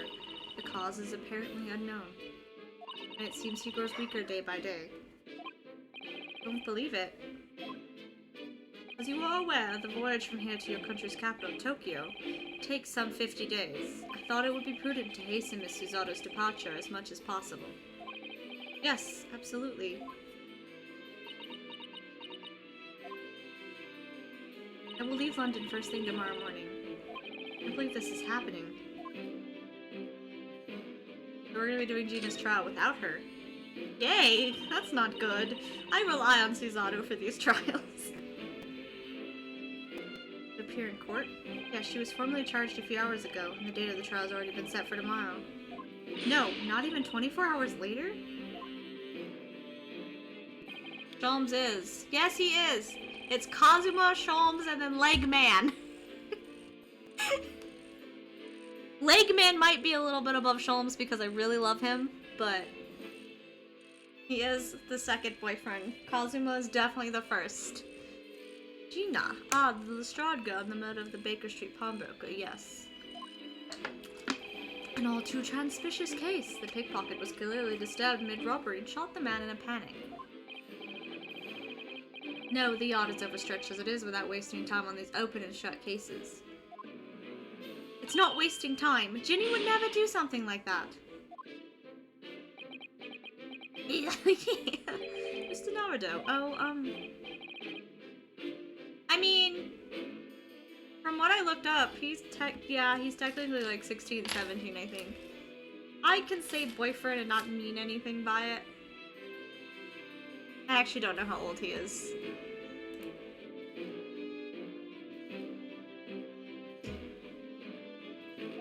In deference to your fine service to date, I shall overlook this young girl's insolence. I have no recollection of admitting a child into my office. Leave. Don't talk rude to her. Of course, Lord Strongheart. Criminals will tell the most palpable lies in order to evade justice. The police can ill afford the time it takes to unravel all their untruths. Oh yeah, I was gonna say, I thought he was like 18, 19, because Kazuma is graduated. Kazuma graduated from everything. I know that Kazuma was closer to was pretty much an adult because he basically graduated all the school stuff.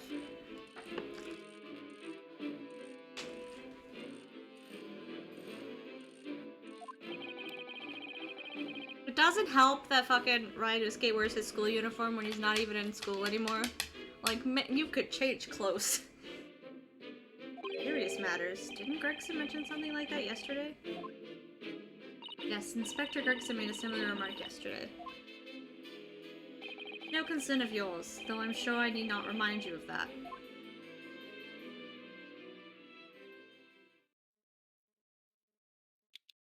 3 minutes precisely until my next meeting, you must excuse me. Okay, yeah, okay, so why does he still wear a school uniform? Why does he wear a school uniform? That's probably what's confusing Jumpy is the school uniform stuff. I think it's a college uniform more than it's a... Yeah, he went to the university! No, duh! He's never been a teenager. I thought he was like 19. But no, he was at the university, which means he would have to be an adult. That means Kazuma's like probably around the same age. Maybe a little bit older. So perfect! He's perfectly an adult. I was gonna say, I don't think in England you can be a lawyer without being an adult. That'd be a bit weird. Which is? It's Miss Lestrade's trial. I wonder if you might permit me to defend her. A timely suggestion. Sorry? The girl currently has no representation. But that's not fair. Yes, she may be a pickpocket, but she still deserves a fair trial. Suzato is 16? Okay. She does not look 16. I know that from what I've gotten that the two of them end up together, but probably when she's much older.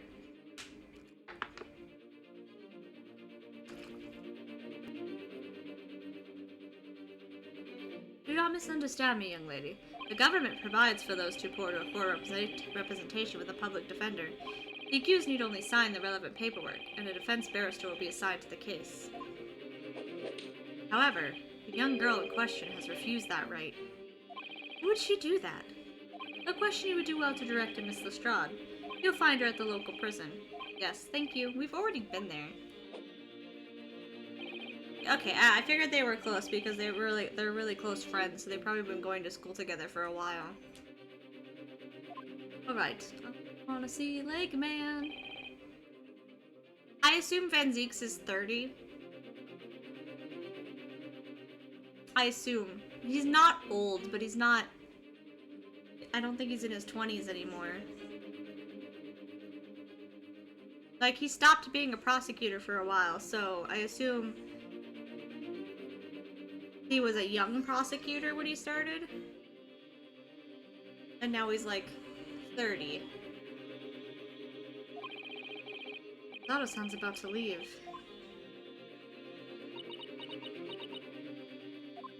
And Shalms is probably around the same age. I would assume, yeah, Sholmes is 30-something as well. Because, he has to be, he would have at least been out somewhere around his early 20s when he took in Eurus. But, Susie, you're leaving for Japan tomorrow morning, aren't you? Don't you have packing and things to do? As Mr. Naruto's judicial assistant, my personal circumstances are of no consequence. My sole purpose remains to help you in whatever way I can. Thank you, Miss Sato. It's a very pensive look. I think we ought to visit Gina first. In any case, I should like to wish her well before I leave. Yes, that sounds like a good idea. Let's go. I have to do what I can as a lawyer. Okay, and I would assume Van Zieks is similar because they said they've known each other for a while and they seem to like get irritated about each other. So I would assume they're close in age. Because Sholmes made comments about Van Zieks and Van Zieks has made comments about Sholmes of how annoying he is. Look at this again, do I? I don't want to. So he would have been like at 24, a decent age to take in Eurus. No, wrong. Jeez, I went to the wrong place. Prison.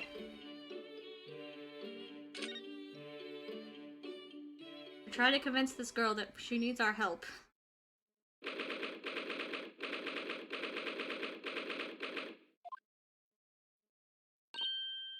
Hello again, Gina. Oh my god, put the gun down.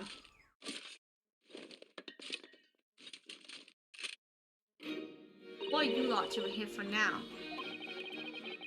Okay, that makes sense. Yeah.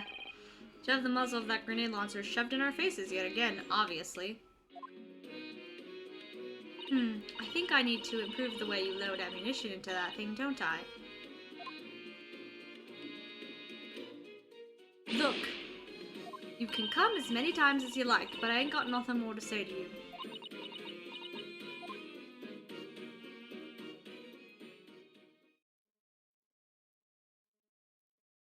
Gina, I wonder if you might hear me out. There is something I'd like to say. What? I'm sorry to say that I must reluctantly bid you farewell. Eh? Farewell? Tomorrow I must begin my journey back home, to Japan. I think she doesn't want to put people out, is what her issue is. Besides, also, she has trust issues. Here we may never meet again. Oh, right. I've had the pleasure of meeting so many lovely people here in London. I have so many wonderful memories. And yet, as things stand now, it will be a glum parting indeed. Poor Iris is so miserable. Susie. Well, that ain't my business. Business, girl. Both Iris and Mr. Naruto believe you to be innocent, Gina. They put their faith in you, but somehow you can't find it in your heart to put your faith in them? Yeah, that's right, I can't. What of it? It grieves me greatly to say goodbye to my friends when they're so clearly unhappy. Because of you. What? My fault? My god. Yes, so I have one final request, Gina, before our paths never cross again. Right here and now, I want you to show both of them that you don't deserve the faith they've invested in you. Only by doing that will you truly be as alone as you claim to be. What are you talking about? What do you expect me to do, eh? You've told us that everyone lies. So prove it by admitting one of your own untruths. What about what you said before, Ginny? You said something about unforgivable lies. You must tell Mr. Naruto and Iris the truth now. That is my last request before I leave. My last request as a judicial assistant. No, I can't. These lies are, they're obviously weighing very heavily on Gina's mind. Gina, I could be wrong, but is it something to do with what happened 2 months ago? Something about that trial?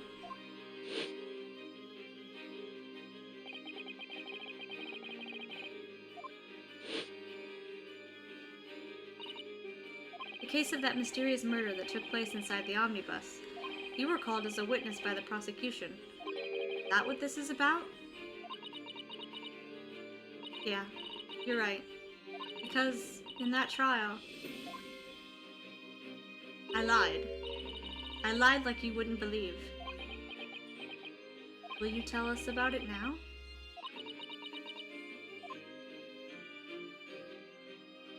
Not move, Jesus. Why does it put it automatically on that?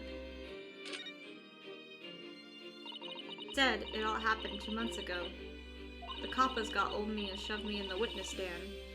And based on your testimony, Mr. McGilded was declared innocent. Yeah, well, the thing is, I lied about a whole bunch of stuff. Knew it. What sort of thing did you lie about? I was hiding under the seat that night. That was the truth. It was pitch black in that little cubby hole. I couldn't see a thing. And then I heard that loud thud, like someone falling on the floor. That's when Mr. McGilded discovered you? Yeah. He pulled me out from under the seat and sat me next to the dead man. There weren't much light to see by, but when I looked at me hands, I had the cub's blood all over them. I was so scared, I couldn't even speak. You had his blood on your hands? In other words, it was Gina that the witnesses on the roof deck saw through the skylight. Then Mr. McGilded started asking you questions, I suppose. Who you were and why you were hiding under the seat. Yeah, he did. Only, that's not all. What do you mean? I mean, he threatened me. Threatened you how? He made me swear about what I'd seen and what I'd heard. About what he was gonna do after the cove was found dead. He made me swear I wouldn't tell no one about any of it. I did that. He said he let me scarper before the coppers showed up.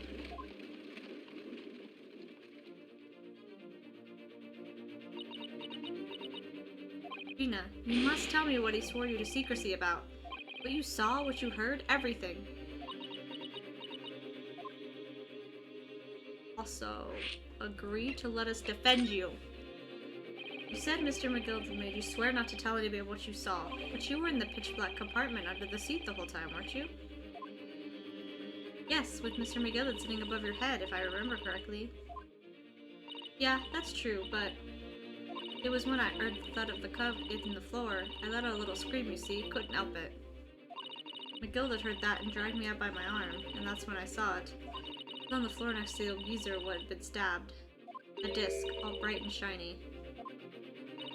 Disc? You mean... Yeah, that's it. The one with the D took off me at Windibanks. The music box disc was there, on the floor of the omnibus? Not for long. Mr. McGilded spotted it straight away. He picked it up all smartish and stuffed it inside his pocket.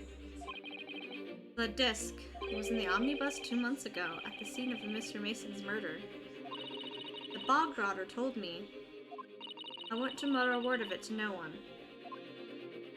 Okay, so disc is connected. It was so dark under that seat in the cab, I was straight in my ears the whole time.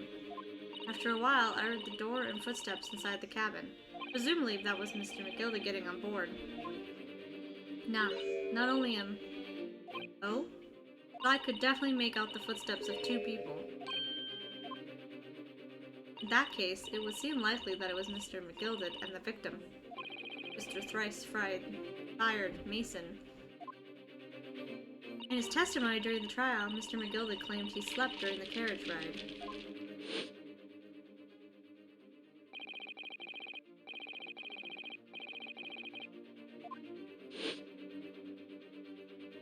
Your own testimony, Gina, supported his.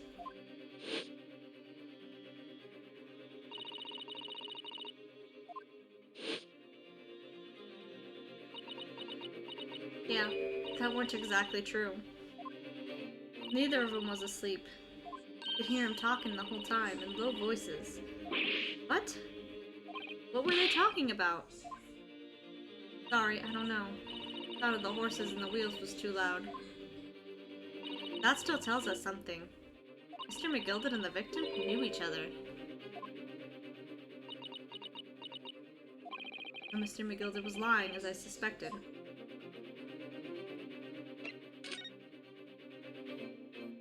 I knew it weren't going to take long before someone raised the alarm that the bloke had been killed. Yes, you were quite right. The other passengers on the roof deck noticed very quickly. When the cab came to a stop, Mr. McGilded told me to hide under the seat again. I climbed in and waited. The two cubs from up top ran to get the coppers. Yes, Mr. Fairplay and Mr. First. Right. And after they gone, McGilded asked the driver to do him a favor. Favor?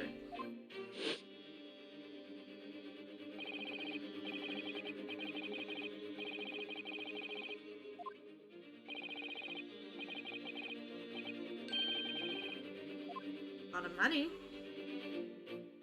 Nearby pawnbroker? You mean on Baker Street? Yep, you got it. It was Windibank's. The coach, he snapped up the money and ran off to pop this coat as fast as he could. So then there was no one left in the carriage. McGilded opened the box under the seat and let me get out of there, but not without conditions.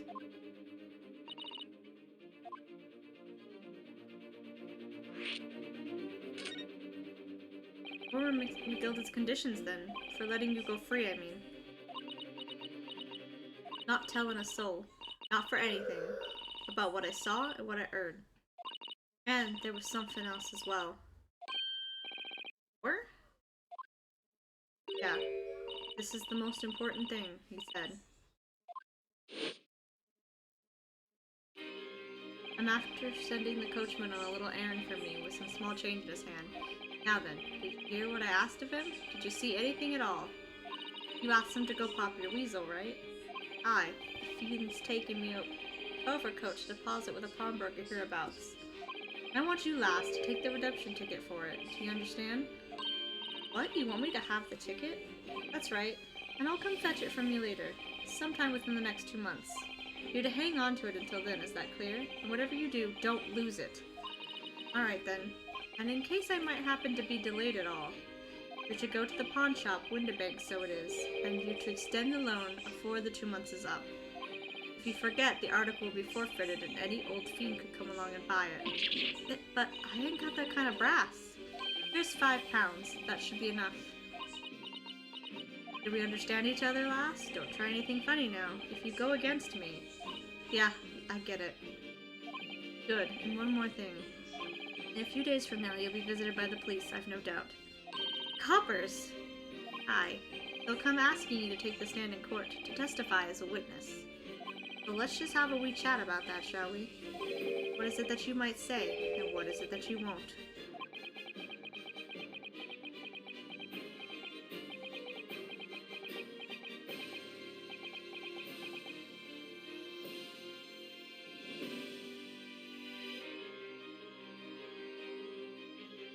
After he'd gone over it all, I picked it, got as far away from there as I could.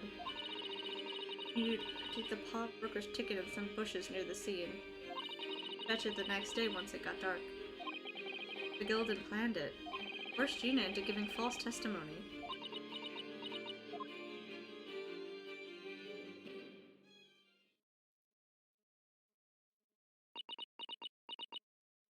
I bet you're ready to string me up, eh? I lied, in that big old courtroom. I told some corkers. The thing is, he said he would make it so we couldn't live in the East End no more. That's what he threatened me with. What a wicked man. He knew everything what went down in the back slums.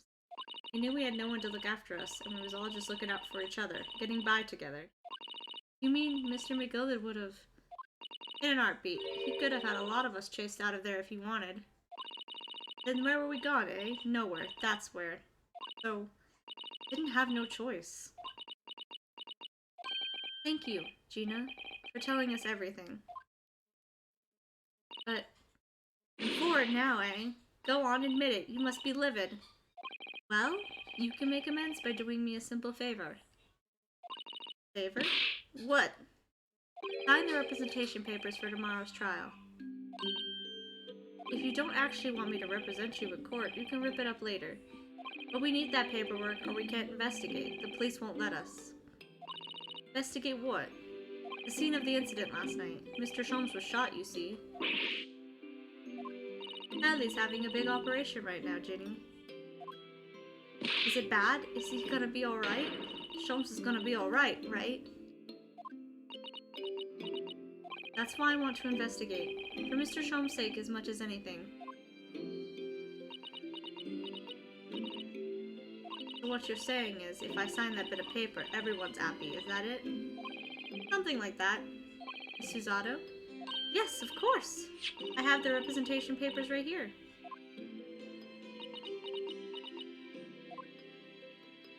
Say yes. I don't need no one to stick up for me, though. No lawyer or nothing. Just say goddamn yes, woman. Poor Ginny. She seems so lonely.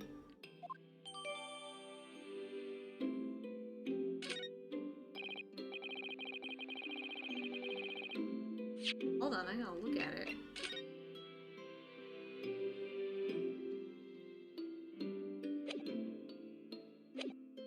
Well, at least this should mean we can investigate the scene at Windibanks now.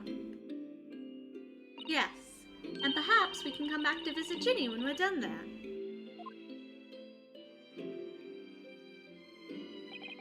I feel like we finally cracked Gina. She's opened up to us at last. Now I have her representation papers. No one else knows just what a responsibility that is. Anyway, for now it means Inspector Gregson can't stop us investigating at Windibanks. Although, something tells me he's not going to be happy about it.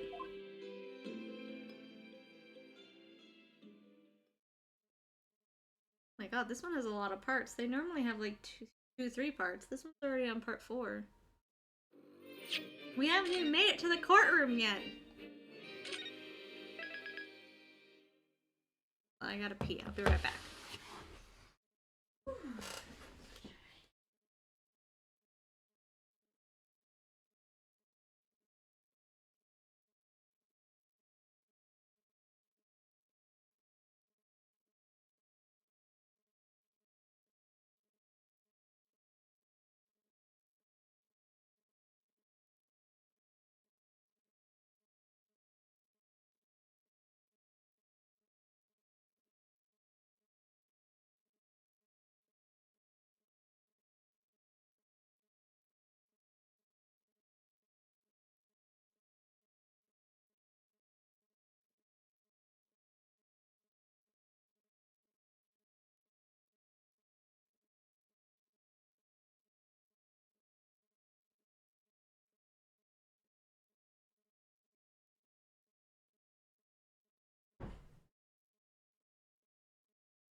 Oh.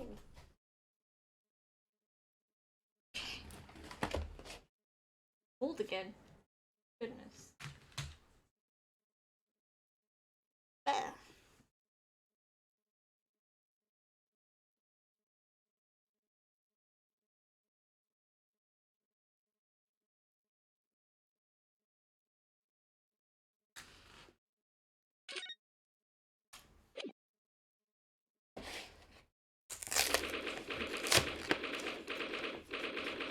Do we have to give it to him? Here we are again at the scene of the crime. Hello. Now to thrust these requisite papers in Gregson's face and see what he makes of them. Did you have to say thrust them in his face? Was that a necessary way to phrase that? This game does this on purpose. The way it phrases things. Hello again, Inspector. Do you have a minute, please? What is it now? You should go home and get some rest. There you are, Gregsy. Here are the representation papers.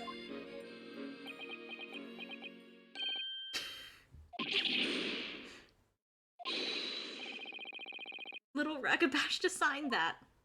I salute you. That is good work, that is. Oh, so you don't want her to get in trouble either. I could see you've been very busy here as well. How about some tea? It's a special blend designed to relieve fatigue.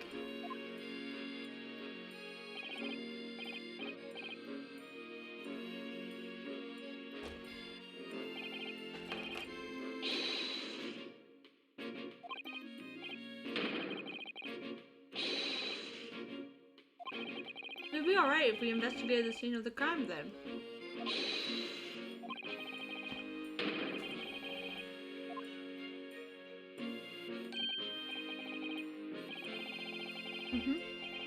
Okay.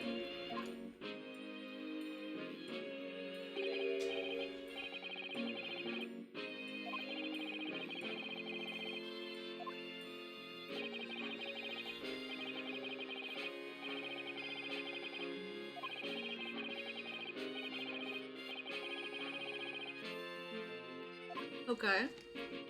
There's a problem, because there's another case the yard needs to investigate urgently.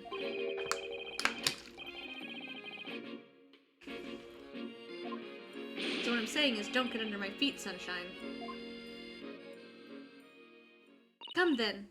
Let's not waste any time.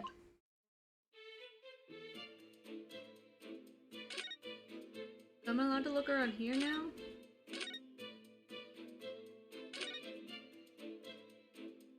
Eyes have kind of smashed up. Well, there's blood on there now. Oh, that's the bullet.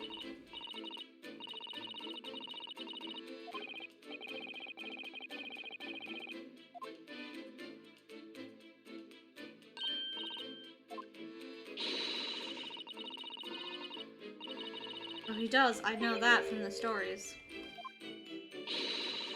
Yeah, he likes to shoot holes in his walls to see how thick they are and how to soundproof guns.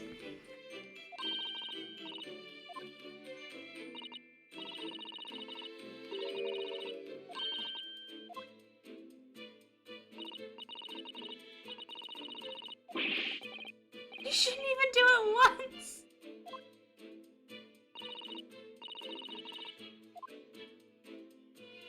Do we get to take the bullet? That would be blood.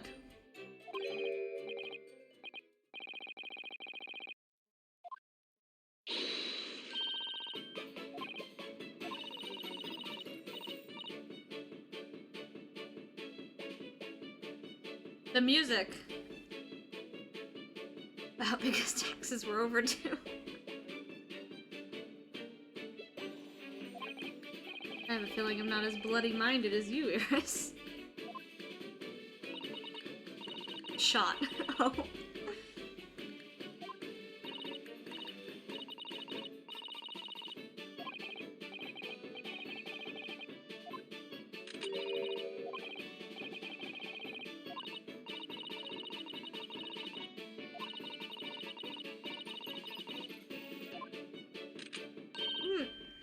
Why are you pointing it at me? Okay. Oh, it's like, the chemical they use now for blood. And bodily fluids. Luminous.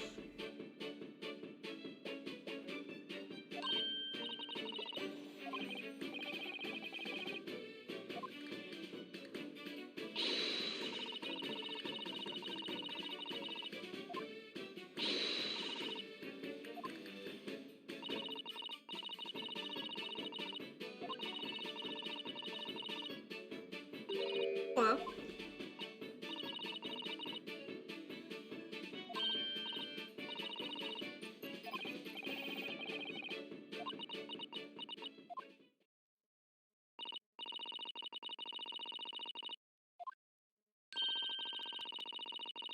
That doesn't help us! At the moment. Wouldn't it help if you could at least tell us the blood type?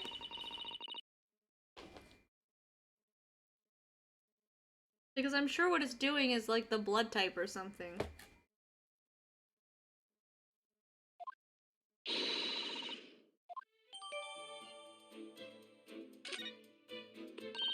Alright, Jumpy. Thank you for the look.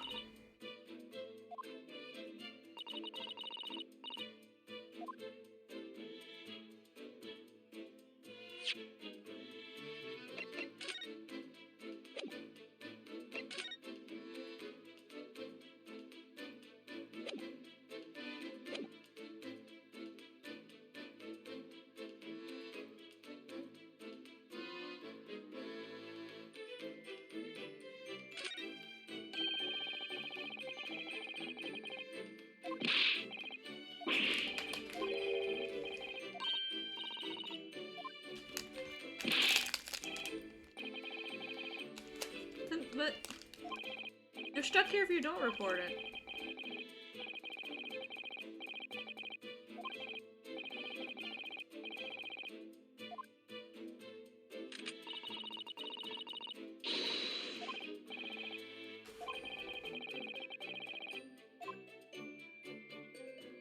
Can I look at the calendar again?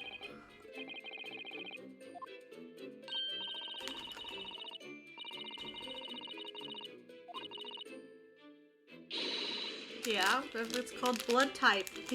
Was blood typing not a thing at all? Like, how did they give people blood?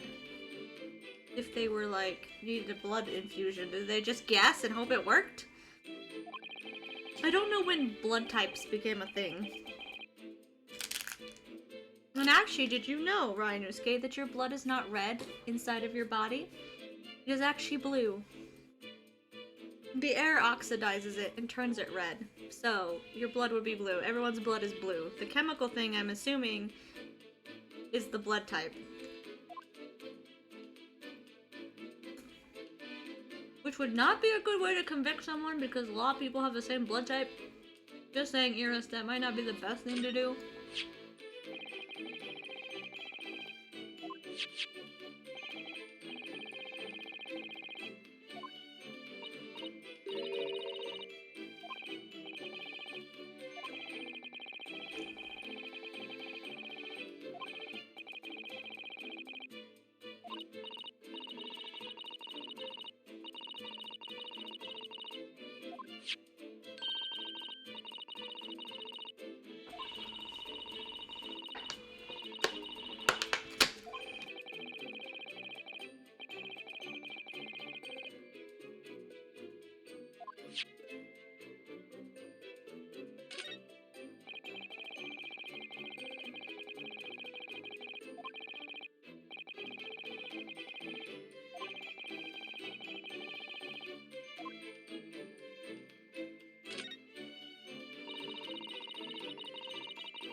A lot of stuff.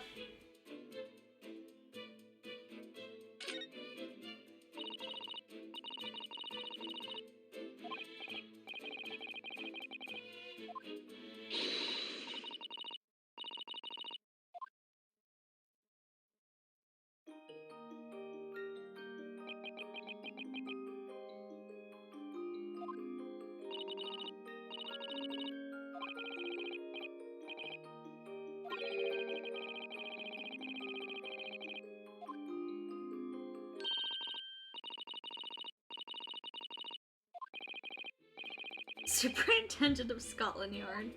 I mean, she holds that power.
my god, Jesus.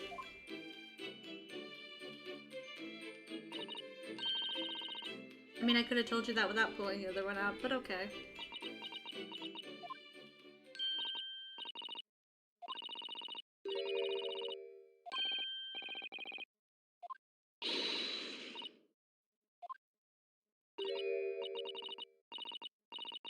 Oh my god, yes, we really, really, really want to know.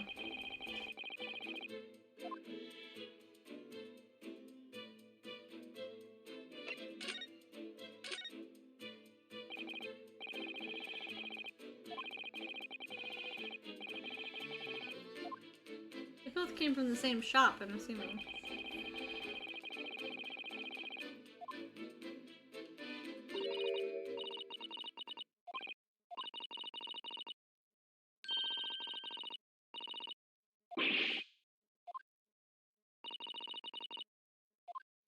Are you gonna make me find what's different? They look the same to me.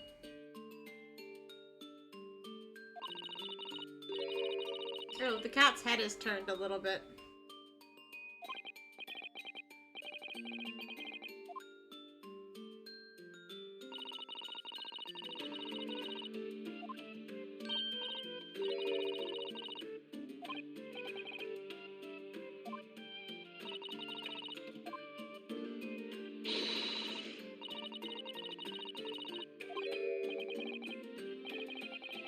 You've heard that word like 12 times in the last hour.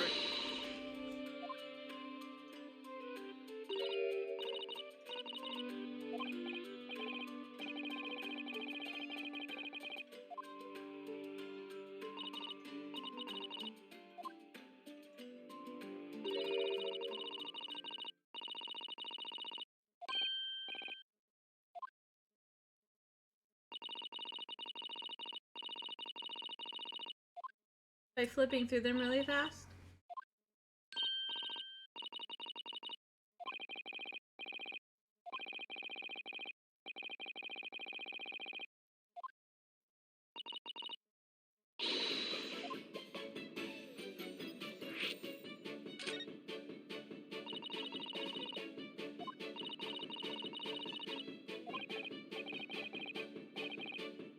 Just open my eyes and they work.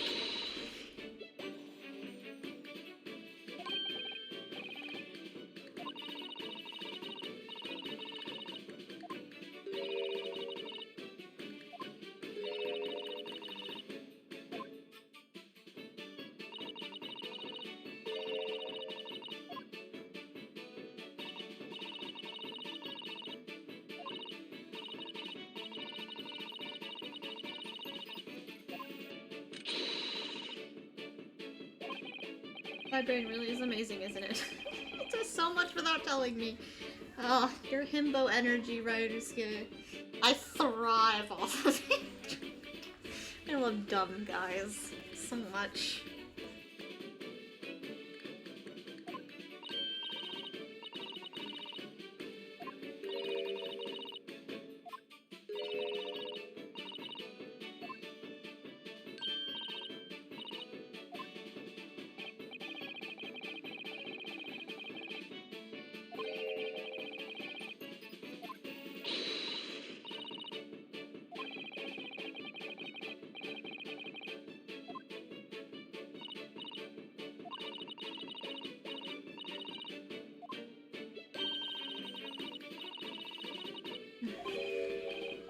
Yeah.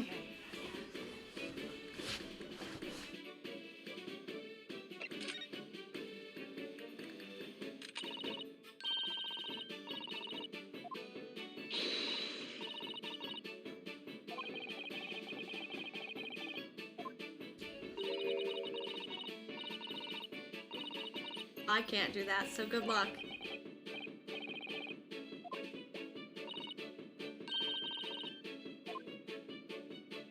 I hate that. Can you not do that?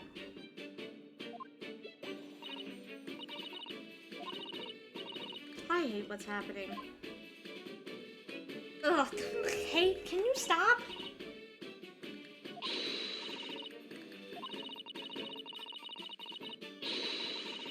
I hate it. Not exactly. This is people are staring at you cross-eyed.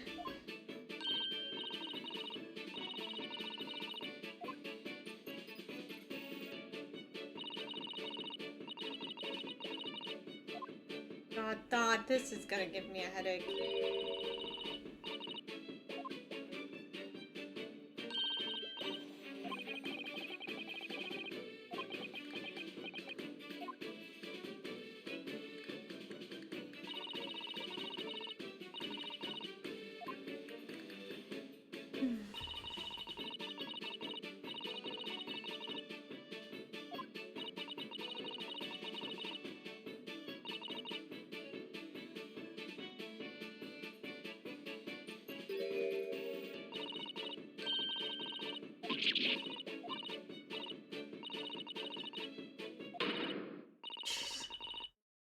Your eyes are gonna get stuck that way if you look at it all day.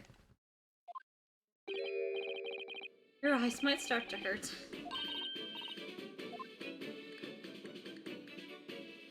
Welcome back!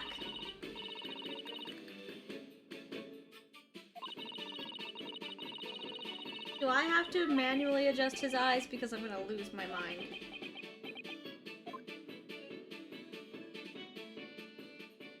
Okay. God.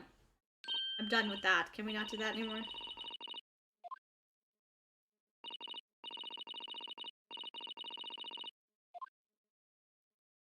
That helped with nothing.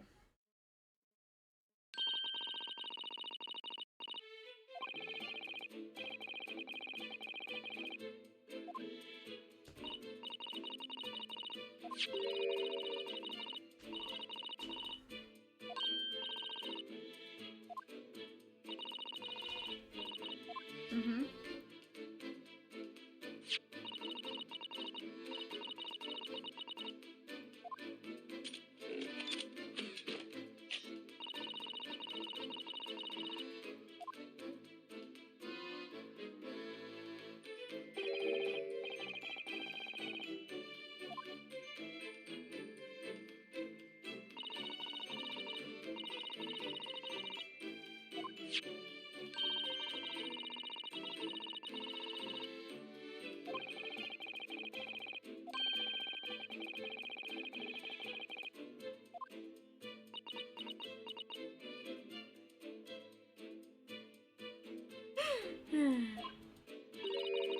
I want Leg Man. That's what I want.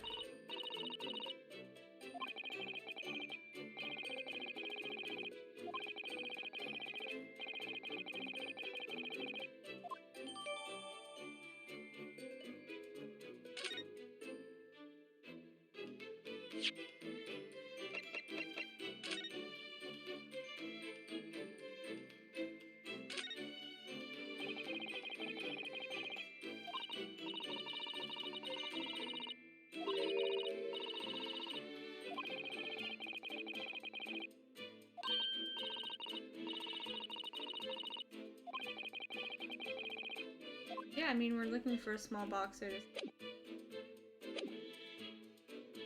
Oh, does she have anything actually more to say?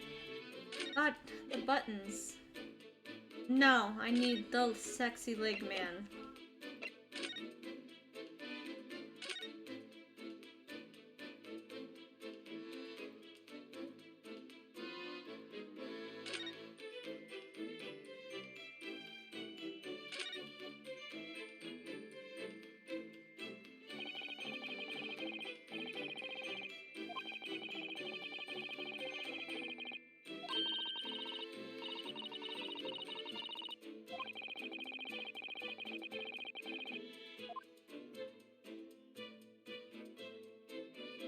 Anything else? I suppose it is not time to head into the storeroom. In that door is the storeroom, isn't it? That's what Grexy said.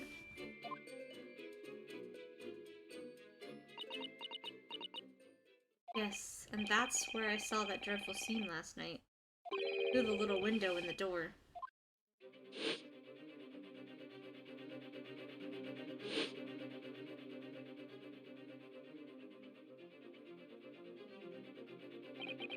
Big face down on the floor.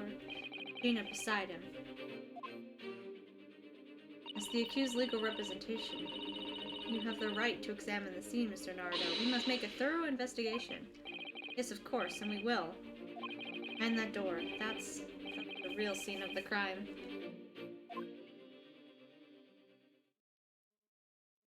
Don't worry, if there are clues in there, I'll find them.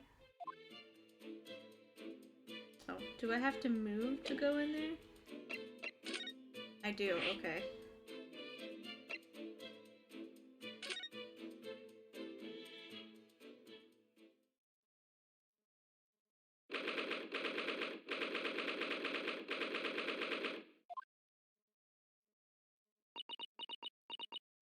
Poor Iris. She's clammed up completely. Iris is bound to find this difficult. Oh, Mr. Wintermaid's life was taken in this very room only last night.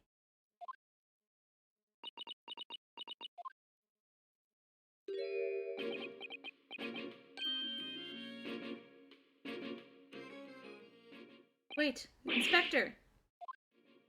What is it now, Sunshine? You took one look at me and tried to run away. You think a Scotland Yard inspector would run away from some jumped-up little defense lawyer, do you?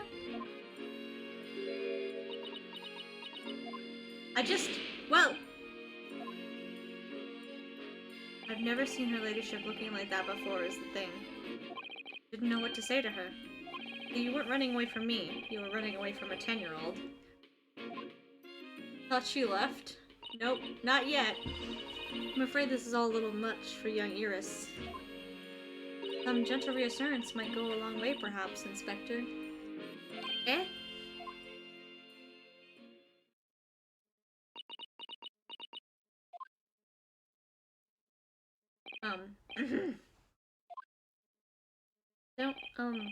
Don't trouble yourself unduly, your ladyship. I mean, at least you're not dead, are you? Oh my god, Gregson. I don't think that went very well. Maybe offer to take her out of the room while we investigate. I'm not under your feet. You're under my feet. We have investigating to do ourselves. Yes. I'd like to hear more what the socially inept inspector has to say. Oh, Hurley. Yes, those are fries he's holding. Those are chips. Okay. First thing first. So, Inspector, what do you make of the crime scene here? You got eyes, haven't you? Use them. It is what it looks like. Nothing more, nothing less. Iris, could you lend me a hand? So, Gregsy, what do you make of the crime scene here? Oh, yes, your ladyship, do allow me to humbly explain. Last night, at shortly after the hour of 1 o'clock in the morning, Scotland Yard police attended the scene. The one and only door to the storeroom was found locked from the inside. Locked from the inside. The lock appears to be broken now, though. Was that the police officers doing? Quite right, ma'am, quite right. We took the liberty of smashing the door in as humbly as possible. As you can see, the victim was discovered prostrate on the floor, thuswise. Some fries, motherfucker! And next to the aforementioned body, we discovered the vile gutter child. Are you talking about Ginny? She's my friend, you know, Inspector. Miss Lestrade, the hapless girl, was curled up on the floor, dead to the world. She's still alive, you know. Yes, when I saw her, she appeared to be unconscious. I'm afraid to say she had that gun that was used in her hand.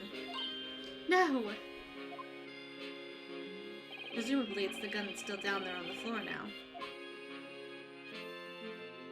In her pocket, we found the key to the door as well. What? The key to the storeroom? Did you say the storeroom has been locked from the inside, Inspector? Correct. All of which leaves her ladyship's friend. But it's not Gina. It's not.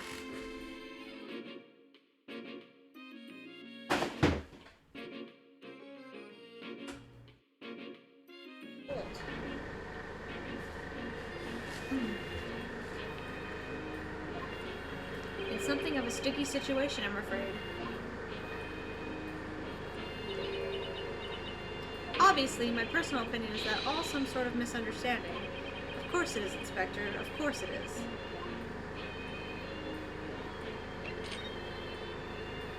Grexy, do you know anything about Hurley? Is the operation finished? Alrighty, Petey. Is Hurley alright? Is he?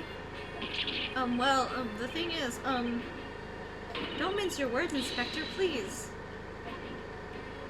You don't mean to say that Mr. Sholmes is... No, the operation's done and dusted. It's just that, well... Out with it! Is she gonna punch him? Yes, ma'am! They use something called the general anesthetic. It's the latest thing. Renders the whole body insensitive. The whole body anesthetized? Is that even possible? Too much veggies? Means the operation can be completed while the patient is fast asleep. Goodness, in the Empire of Japan we can just manage to provide laughing gas for a tooth extraction.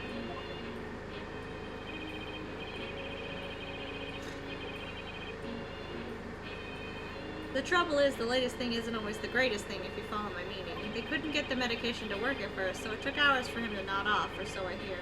And now that the op's finished, they can't get him to wake up, apparently. Oh my. Did you guys put him in a fucking coma? But anyway, all they can do is stand back and watch until he comes around again. Hurley. The moment he opens his eyes, your ladyship, I swear I'll choke a word to you.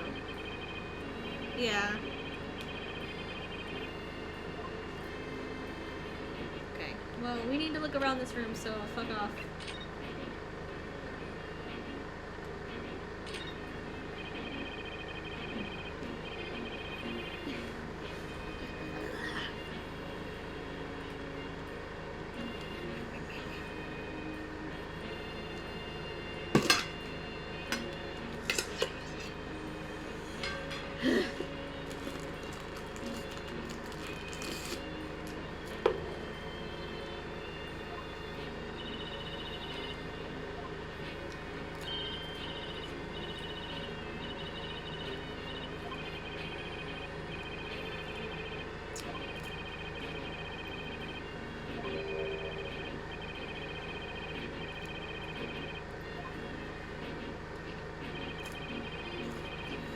I love carrots though.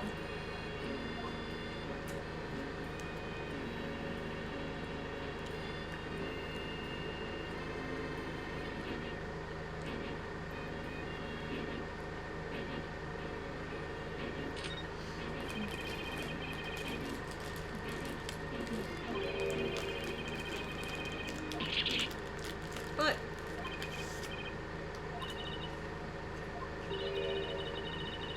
oh no!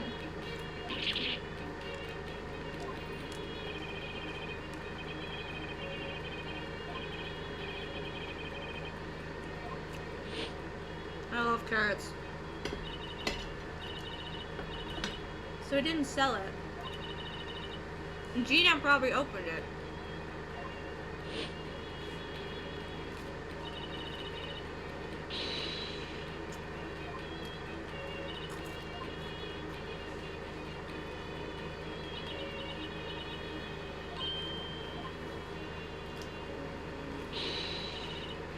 It's because Gina probably opened it to check.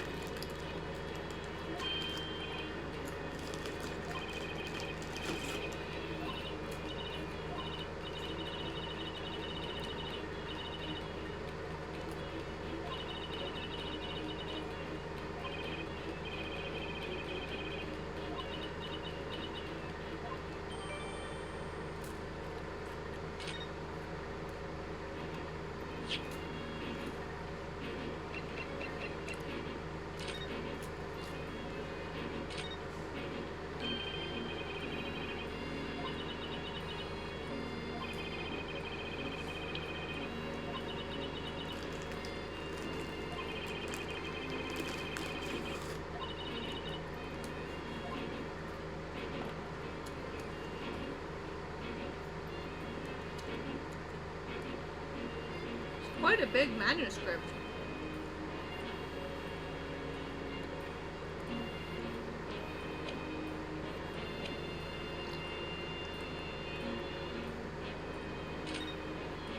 god, I already saw this.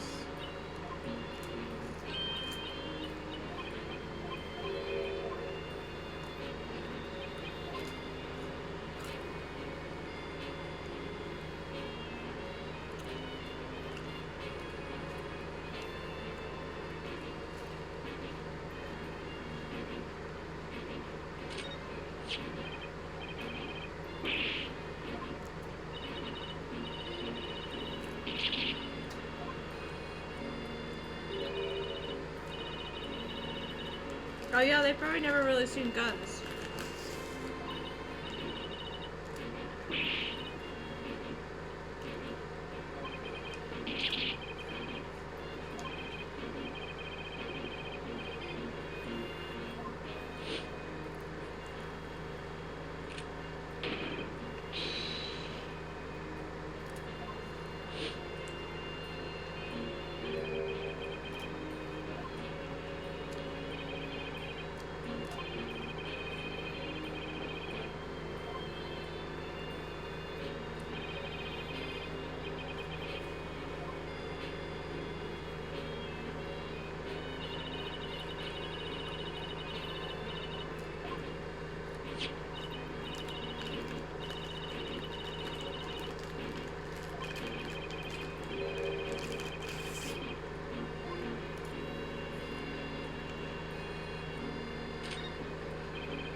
I need water. Hold on, Iris, I need water.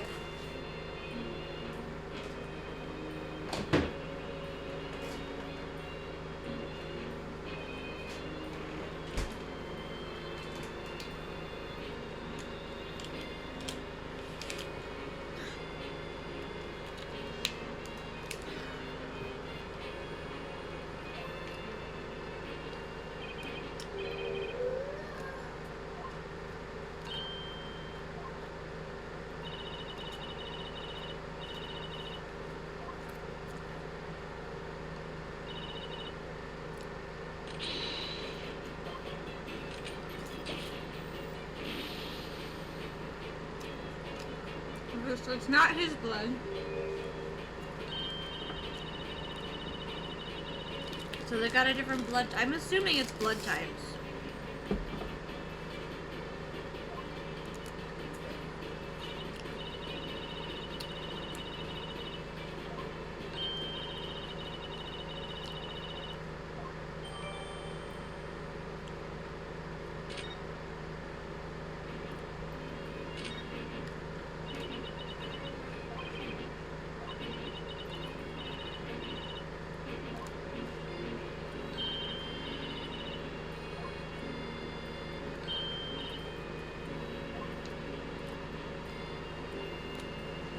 That would be everything, right?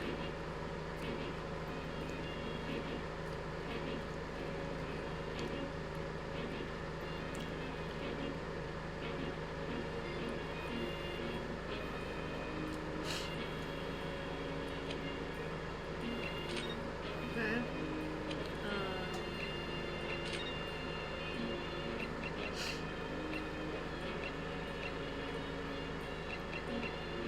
I just leave?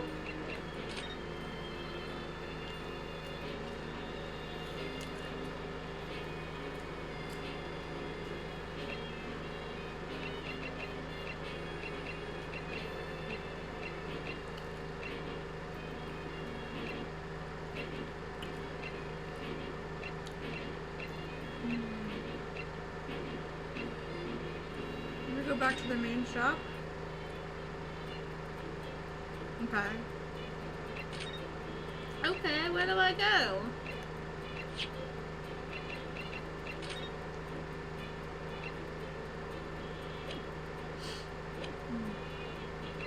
I feel like I've examined everything.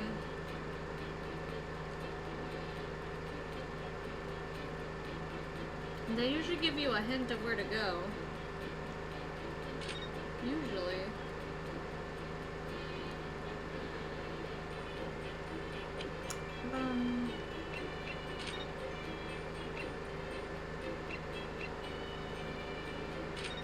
There was nothing else here.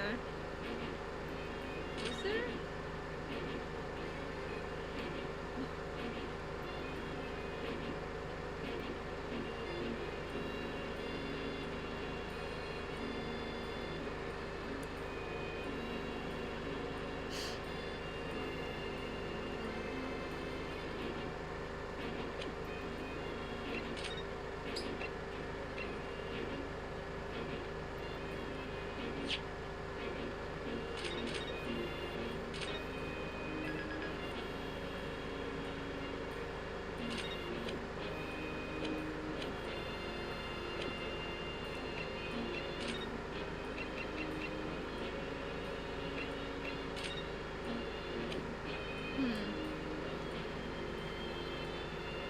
I did save.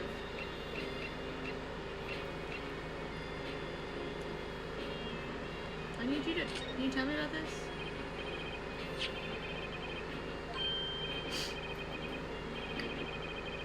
Okay, this might be right.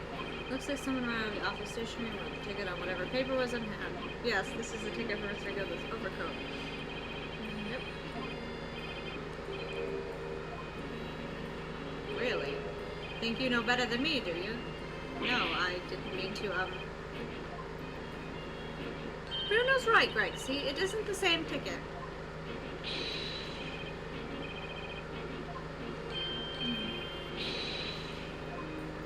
More saving is always good. This is a second ticket. I'm guessing this was the right choice.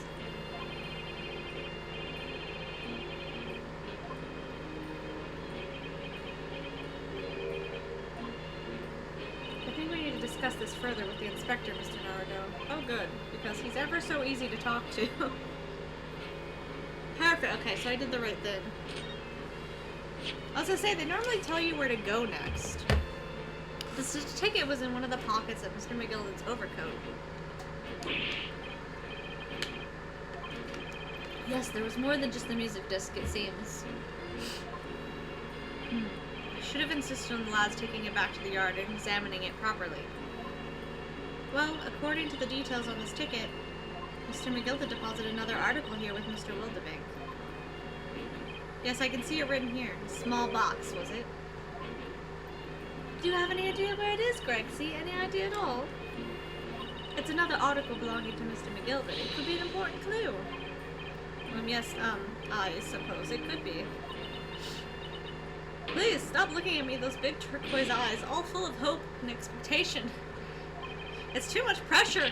I'll lose me marbles, I will. I'll go barking. This is no time for dog impressions, Inspector. That's enough sauce from you, Sunshine. There is one thing that springs to mind. According to this ticket, the redemption deadline's already passed, hasn't it? Oh yes, of course. Article's only held for 2 months. So the small box will no longer be in here then. That's right. It's been forfeited. Which means it could be on the shelves in the front of the shop, where the forfeited items are offered for sale. Yes, the shelves in the front. We must search them at once. You're wasting your time. Oh? There are dozens of little boxes out there, hundreds even. We can't possibly know which one might have been McGilden's. That information's not written in the ledger. Ugh. Well, I think we should at least take a look, just in case. Of course, your ladyship, of course. Very sensible of you, I'm sure. This is getting old. So, now we need to move to the other spice. Do you have anything to say? No. Okay, examine the shelves once again. Yes, this is where all the items that have been forfeited by their original owners are offered for sale. Ugh. That's right, they've all got little price labels on them, but there are so many. I wonder if the small box this ticket was for is still on the shelf somewhere. The box that McGilda deposited here just over 2 months ago. Whew. Even if it were, finding it promises to be very troublesome indeed. so many boxes. It could be any one of them. Mr. Sholm said the pawnbroker's was the safest place to store anything, more secure than a bank's vault. So perhaps a small box in a street McGill that contains something of very great value. Or maybe it's a music box used to play the fucking disc we have. Well, if that's the case, he'd probably have kept it locked. So then we need to find every box in the lock and break them all open. Did she just... Oh my god, we just got thrown. That sort of misconduct will get you arrested. I won't let that happen. Ah, this takes me back. It's been some time since Uzada-san last threw me. Introducing Ryonosuke's kink of being thrown across a room. He likes being beat up, I see.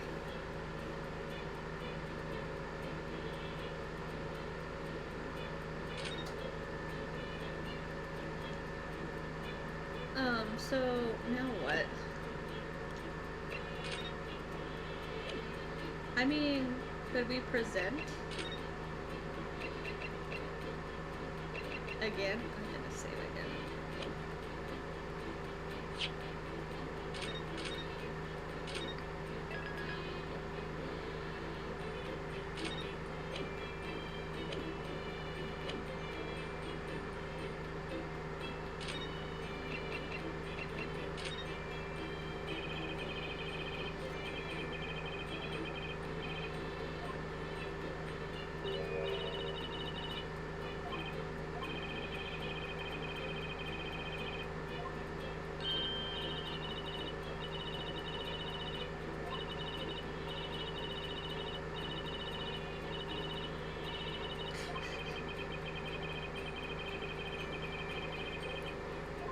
Okay, so that's not gonna help.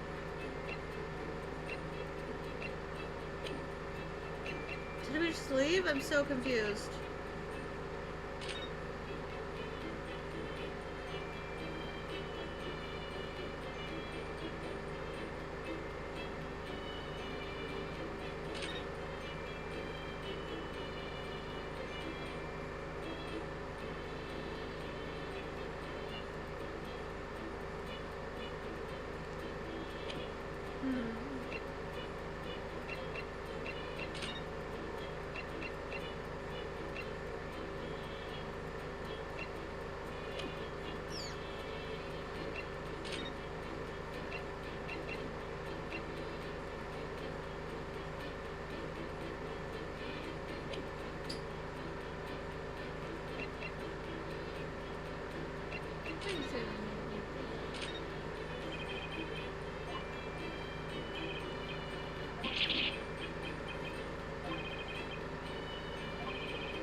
Must be something I need to present.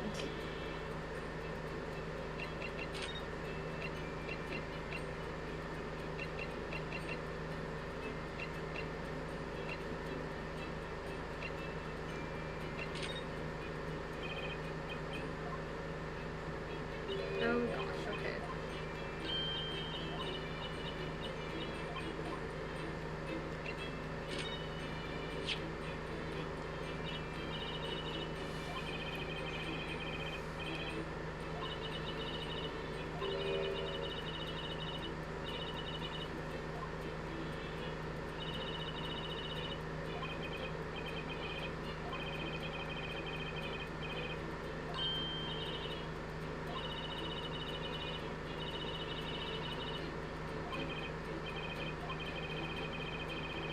It's definitely not the reason, I'm sure.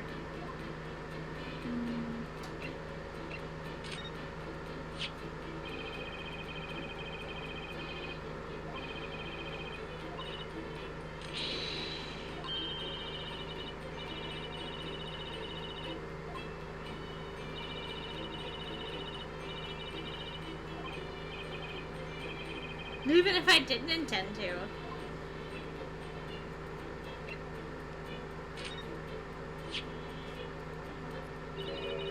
Alrighty, Jumpy.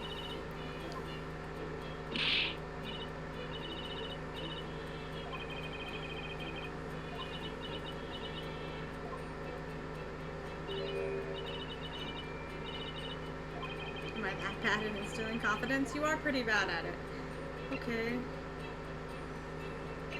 So... should I just leave? I'm very confused.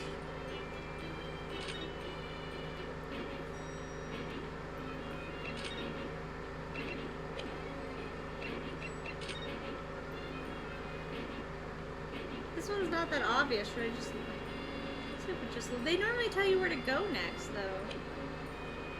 So I don't know what I'm supposed to be doing.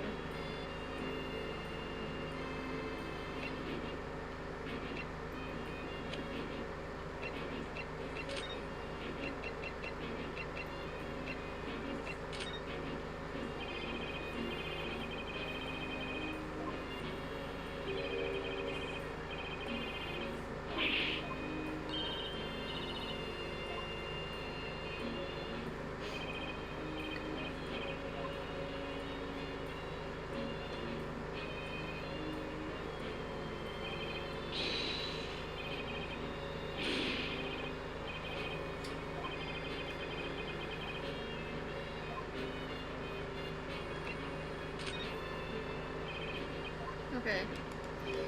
I'm just trying to make sure I've talked about everything before I try to leave, because I can't figure out what else to do.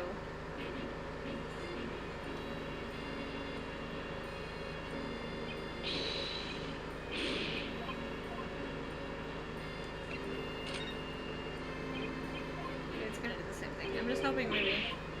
she had a lot more to say about things than he does.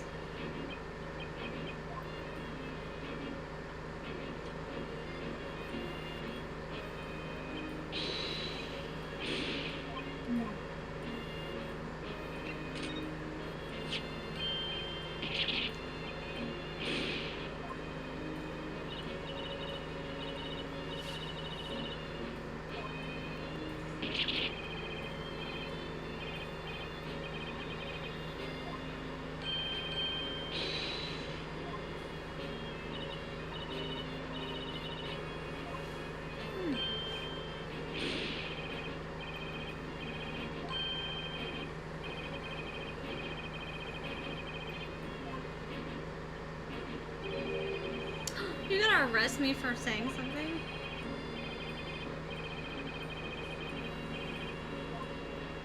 Okay, so I guess we just leave. What to do?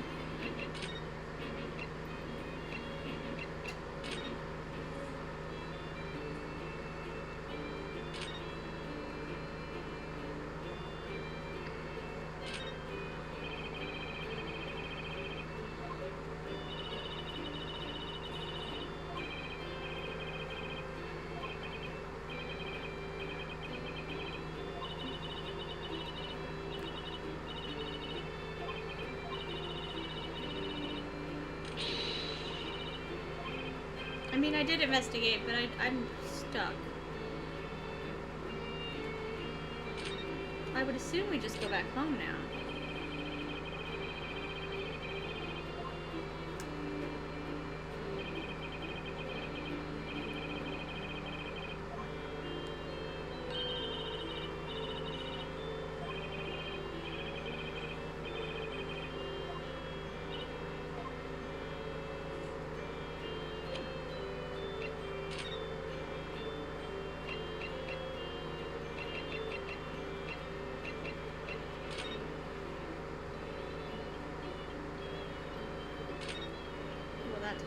Okay.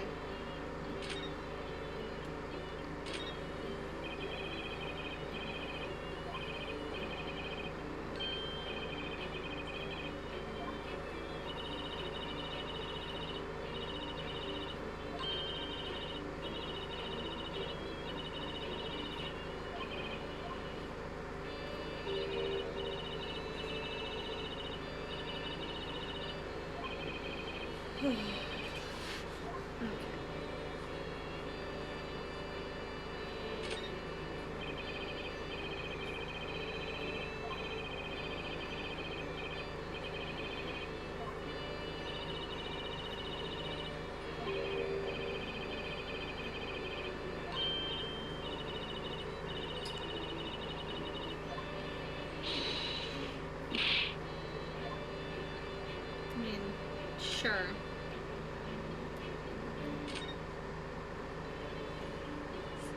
So I'm not supposed to be here.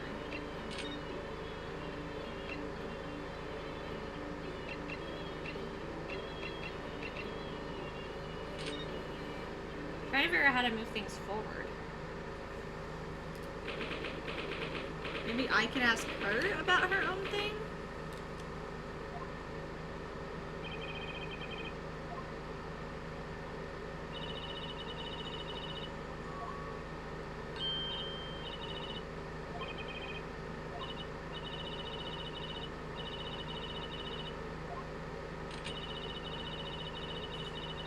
I would hope she doesn't do that.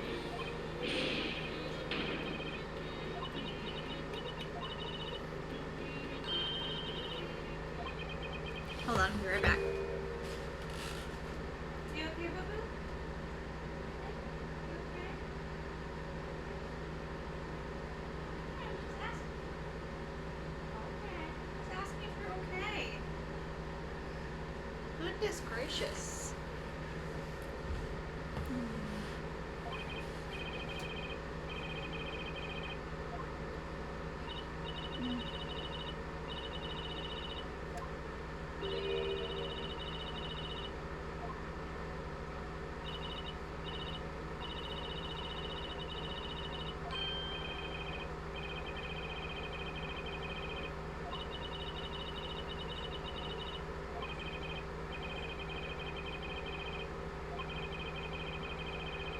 I was trying. I don't know what else to do.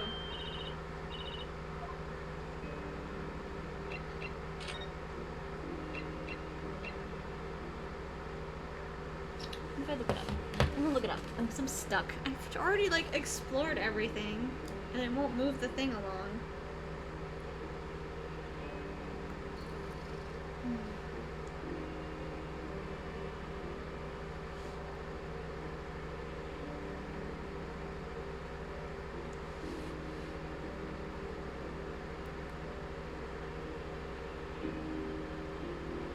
You eat them gently.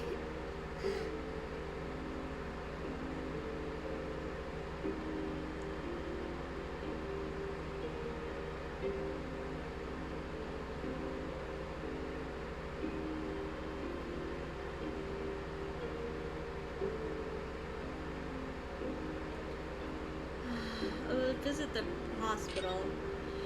I'm assuming it's not gonna help me at all.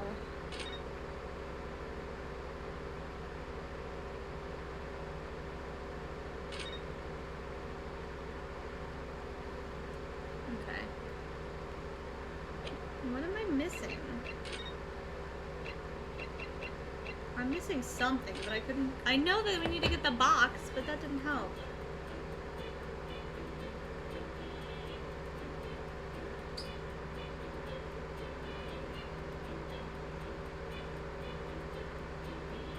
I don't really care about a spoiler-free walkthrough that much. I'm stuck.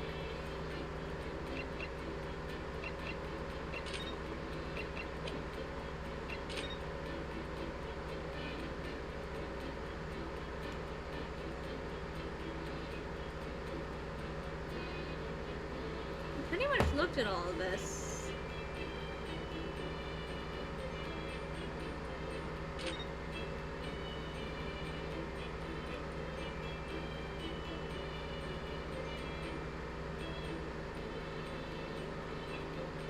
This box. It's very shiny. How do I look at that box?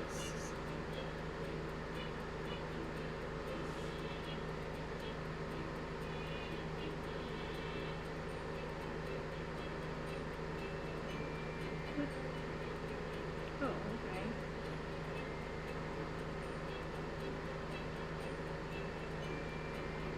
Wait, does this not even have the full walkthrough?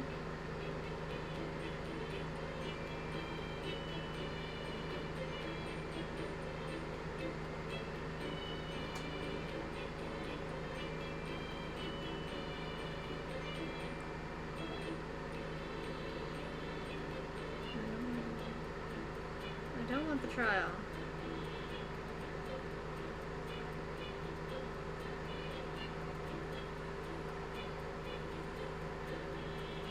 Just to get the blood print. Oh.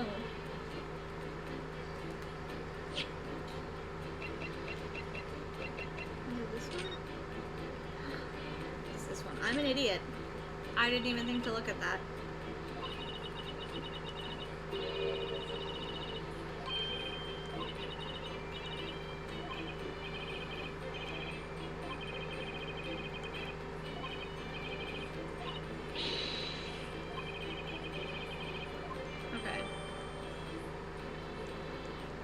That's gonna be the missing thing, was a tiny fucking thumbprint in blood, but...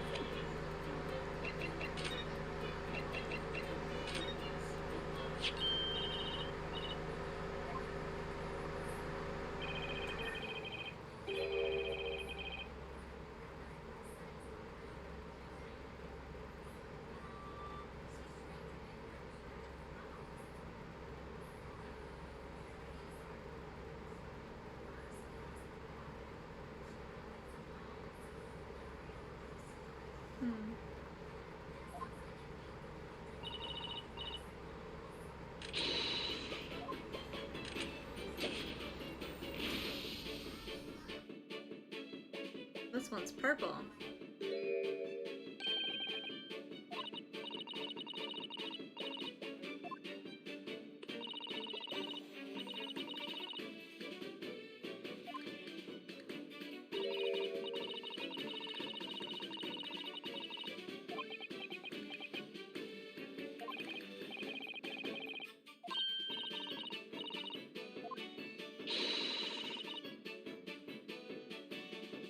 I have an idea.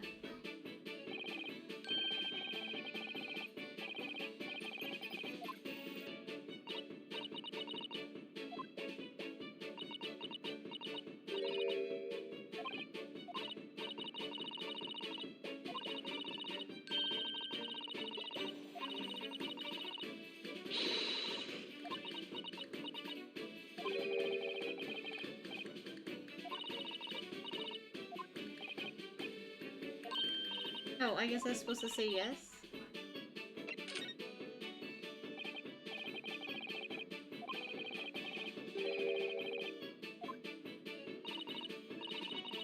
I don't think it's clear.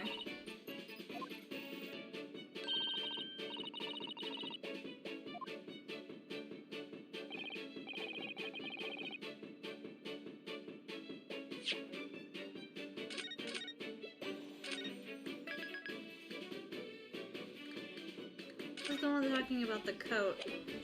So I would assume it'd be Windabank.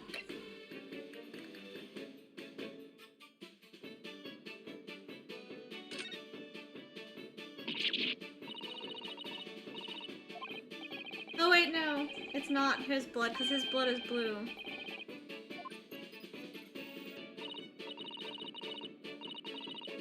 Never mind, his blood is blue. I'm an idiot.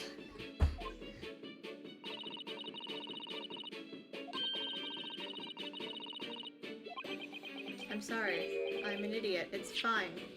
Shut up. It's too much hat. I just want to get to the courtroom. It's taking so long. Okay, so...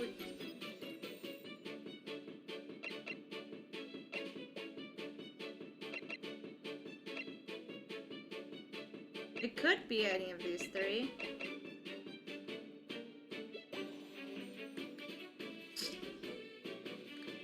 I mean, it was Magnus McGilded, but what if he got it from Mason? Because he did kill Mason. So if he took the ticket... I don't think it would be. No, because he sent the ticket in. It's McGilded's.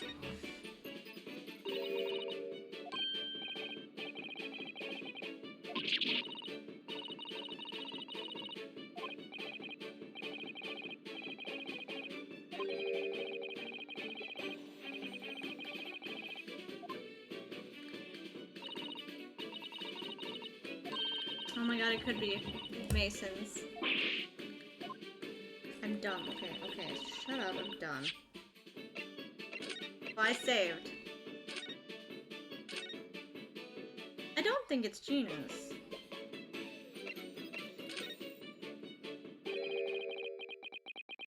Oh, the music stopped. I'm not very sure of myself.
Okay, so it's Mason's blood. Yeah? Okay, hold on. I sound like Mr. Sholmes with a compliment.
Okay.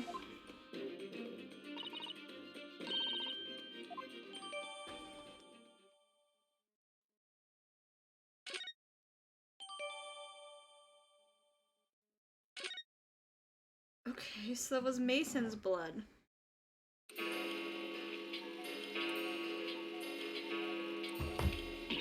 Ah! I nearly jumped out of my skin there. How could Mr. Winterbank set such a wicked trap? I doubt he set it to scare anyone. Is that really the time? I think perhaps we should pay Gina another visit soon. Oh? Her trial is tomorrow. We must establish whether or not you will be defending her. I think we should ask her one more time. She may have changed her mind. Don't you remember, Runo? You told us she could rip up the representation papers if she didn't want you to be her lawyer. Really? Did I say that? Yes, you did. The deadline for submitting the paperwork is fast approaching. In that case, we had better hurry back to the prison and talk to Gina again. Now I know where I'm supposed to be going. Okay. Did the stupid bloody fingerprint.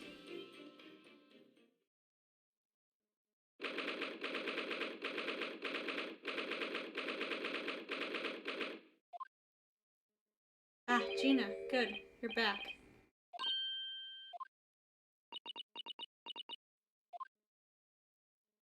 Police must have finished questioning her then.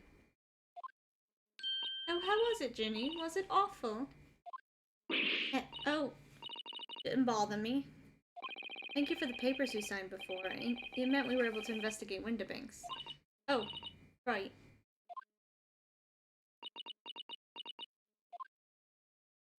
Don't you want to know how we got on?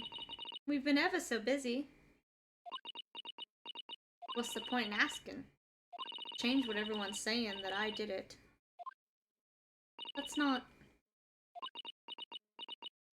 Gina, we came to ask for your final decision. Eh?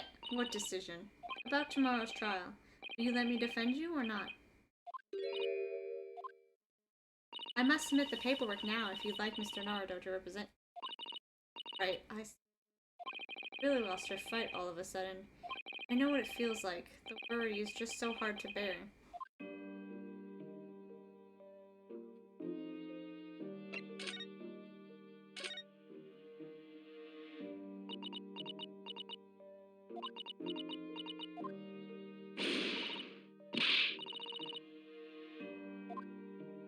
So come on then, fill us in. Who done it? Unfortunately, we don't know that yet. You don't say. We don't know yet, Gina. Mr. Naruto and all of us know that you are innocent of this crime. While we haven't yet managed to work out who the real culprit is, there are a number of interesting facts that we've managed to establish. Oh yeah? Like what? Well, for example, the reason for you being in there in the first place. I think I know now why you broke into Winterbanks that night. Looks like I'm going to have to take some evidence that clearly reveals the reason. Thrust it in Gina's face, or I could present it to her calmly, I suppose.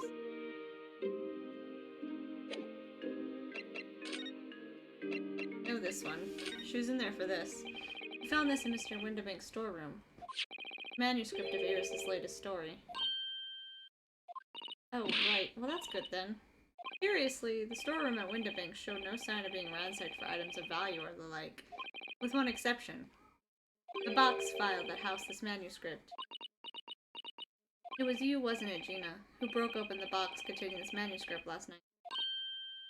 You were determined to find out whether or not the Hound of Baskervilles was really there. That's the real reason you broke into the storeroom last night, isn't it? Why don't you tell us what happened, please?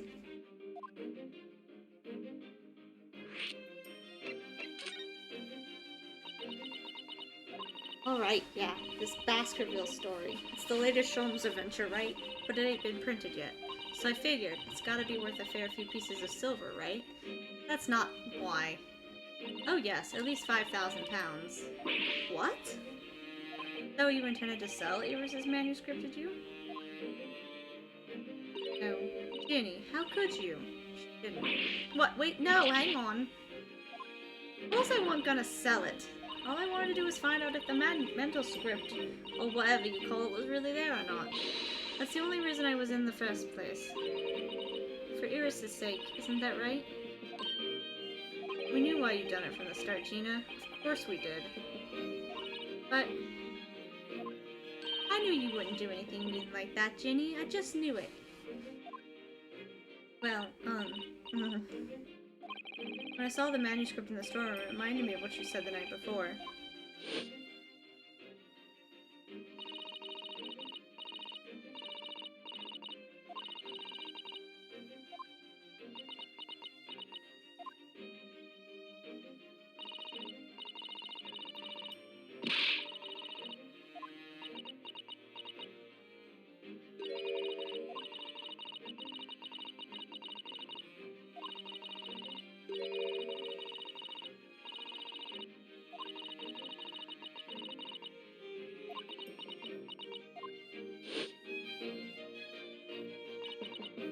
Ginny, that was so sweet of you. Alright. I'll tell you why I did it. Just stop looking at me like that, Iris.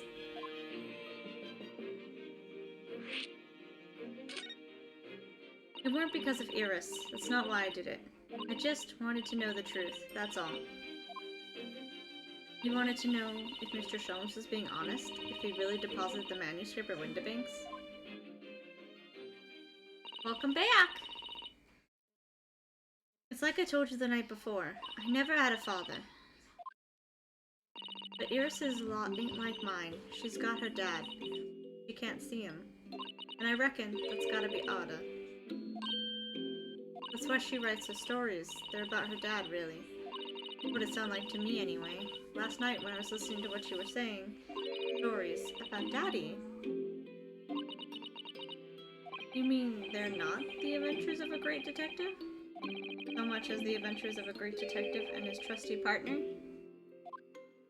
Well, that's how I see it, yeah. So thoughtful and so kind, Ginny. Yes, and we've never thought any differently, did we? Look, give it a rest, will you? I hate all this chummy nonsense, do you hear? I hate it. Don't trust no one, right? That's how I work. Because if you don't trust no one can let you down. Leave me alone. Go on, Scopper.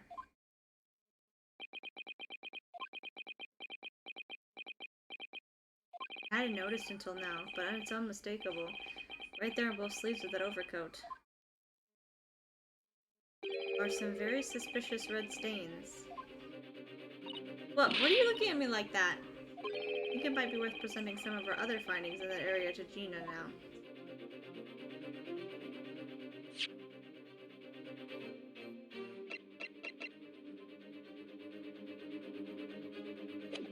Button.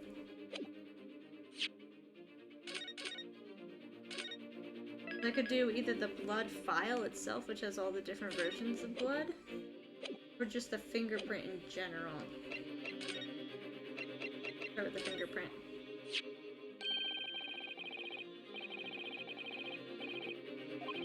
Into that black overcoat you're wearing now. Eh? What that? I don't know. They all look the same to me, these tickets. Surely not. Well, this one has a very obnoxious mark on obvious mark on it. That would appear to be blood.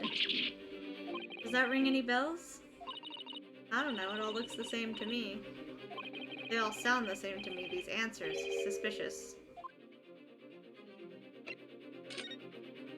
Those stains on the sleeves of your new coat, Gina. They're blood, aren't they? Not that I know whose blood yet.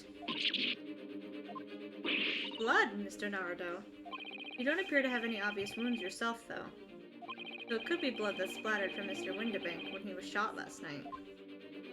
Let's not beat around the bush here. Let's shoot our friend with a gun that has smoke. This trusty friend of mine will get results much faster than anything else. Don't move, Ginny. I'm going to shoot.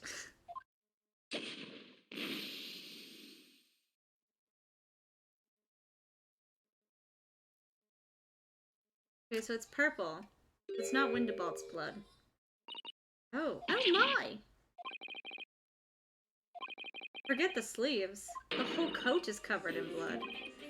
Of course, the black color of the fabric was masking the stains. That's why we haven't seen them until now. And the blood has reacted with the chemical to turn a purple color, which matches one of the samples we've already collected perfectly. Yes, now let's see. Who had the purple blood? Aha, yes, it was the brickmaker, Mr. Mason, the victim of the murder case 2 months ago. But she doesn't have any of the other blood on her, which she would if she'd shot someone. The victim? What do you mean?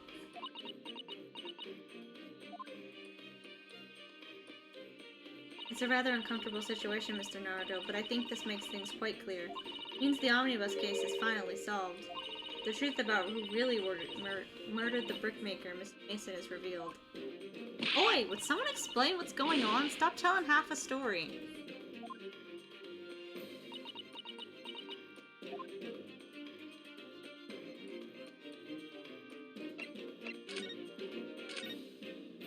You can see now that the victim's blood is all over Mr. McGillicuddy's overcoat. But in the trial 2 months ago, the defendant said this in his testimony.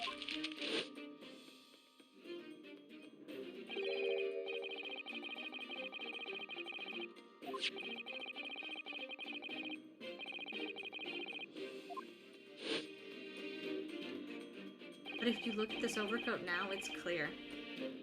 These stains couldn't have arisen from Mr. McGillicuddy trying to pull the victim to his feet. No, if that was what had really happened, the blood wouldn't have splashed all over the front of the coat. The only explanation for this pattern of blood is that it splattered over Mr. McGillicuddy's coat when he stabbed the victim in the stomach. So her being close enough to shoot someone, she would have had blue blood if she did. So this also proves her innocent because it's covered in different blood. I've tried to run from the truth for long enough, but there's no escaping it now. The true culprit in that case, Mr. Mason's killer, was Magnus McGillicuddy. We knew that, that's why he was murdered. Mr. Naruto, That horrible case is solved at last. I helped the man walk free from that trial. He's dead now, though. It's not a problem. I used all that twisted testimony and all that sham evidence to prove his innocence. How could I have let that happen? Bruno, did you believe him, though? Did you believe Mr. McGilded was innocent? I believed. Or rather, I think I was trying to believe. I wanted to. Because believing in those you represent in court is a defense lawyer's greatest weapon. A weapon?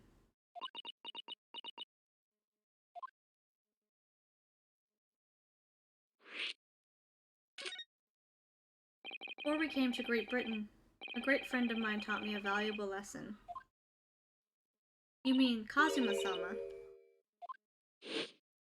We haven't seen boyfriend in ages.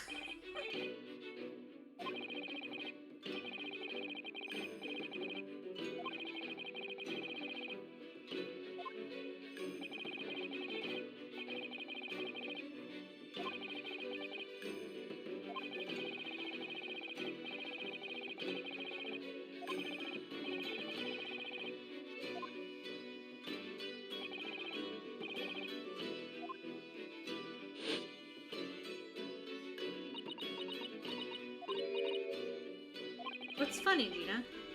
Oh, sounds like this Empire of Japan you come from. Everyone must be soft. Well, come on.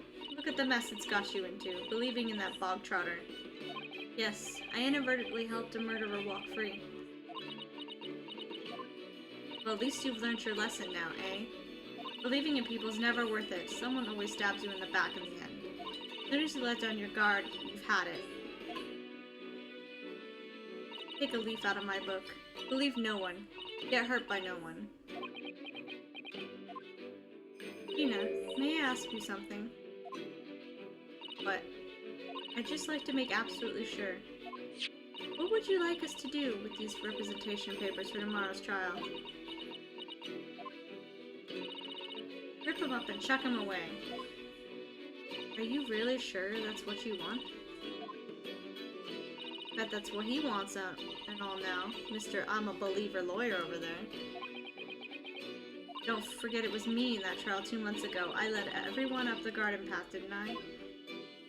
And you're telling me you can believe in me after that? Not likely. But I do, because you were coerced. Well, Mr. Naruto? The lawyer's primary weapon is an unwavering belief in his clients. Ultimately, it comes down to whether or not I feel I can trust Gina after everything that's happened. I do trust her. Gina, let me say it again. Please allow me to represent you in tomorrow's trial. Are you half-baked? I love her way she says things. Not at all. You've not once admitted to committing the crime, have you? What's more, I believe that you're telling me the truth. Seriously? Mr. Naruto? Naruto? Did you hear all of what I said before? I'm a born liar. Fibs just trip off me tongue, and I'm a diver, don't forget. I pulled the wool over your eyes 2 months ago, and got you into all sorts of trouble. Why would you ever trust me now? I just don't get it. Gina, I do understand why you chose not to put your trust in others. But I assure you, there is more to this life than you yet realize. What you mean? The world we live in is full of people you would do very well to trust. People who won't ever let you down. It's true that I'm just a student of law, and I'm certainly lacking in courtroom experience. But I can promise you this. Whatever happens, and until my very last breath, I am completely on your side.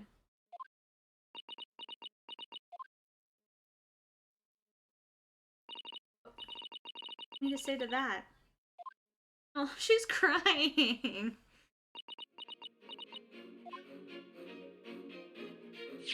Then it's decided. I will take these papers now and carry out the necessary preparations for tomorrow's trial. It would be a shame to throw them away now after it's been penned with your name so beautifully. Say what you like. You Eastern Law are... I don't know what you are. Don't get ya.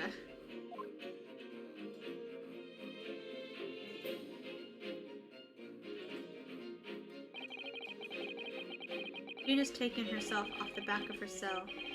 She'd never admit it, but I hope she's feeling relieved. That turned out alright in the end, I think.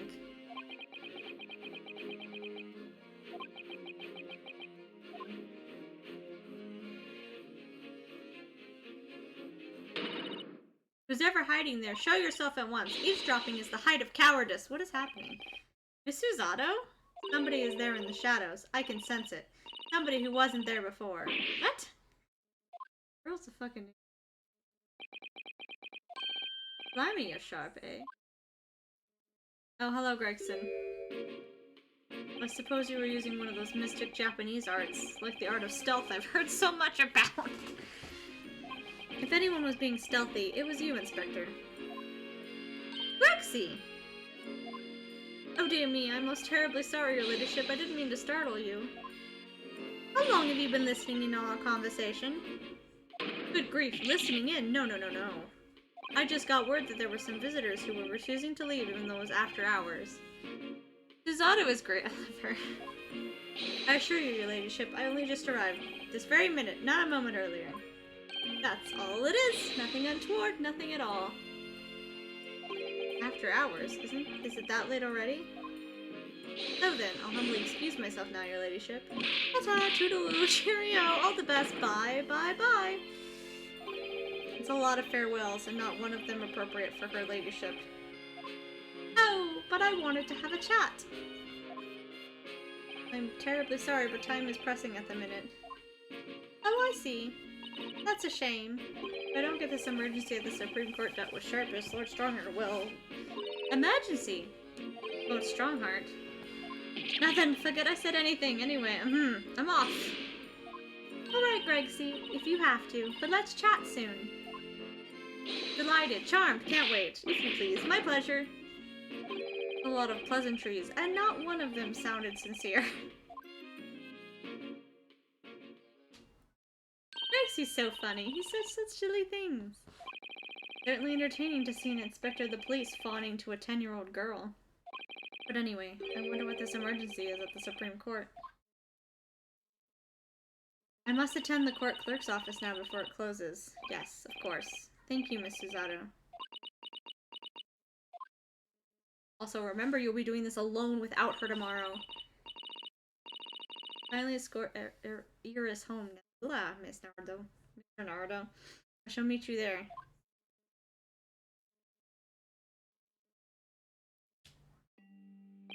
So our investigation came to an end. Susato-san went to file the necessary papers for my defense of Gina that following day. And then it hit me. I could no longer suppress the wretched feeling that had begun gnawing away at my insides. Tomorrow, Susato-san would be leaving Britain and making her way back to Japan.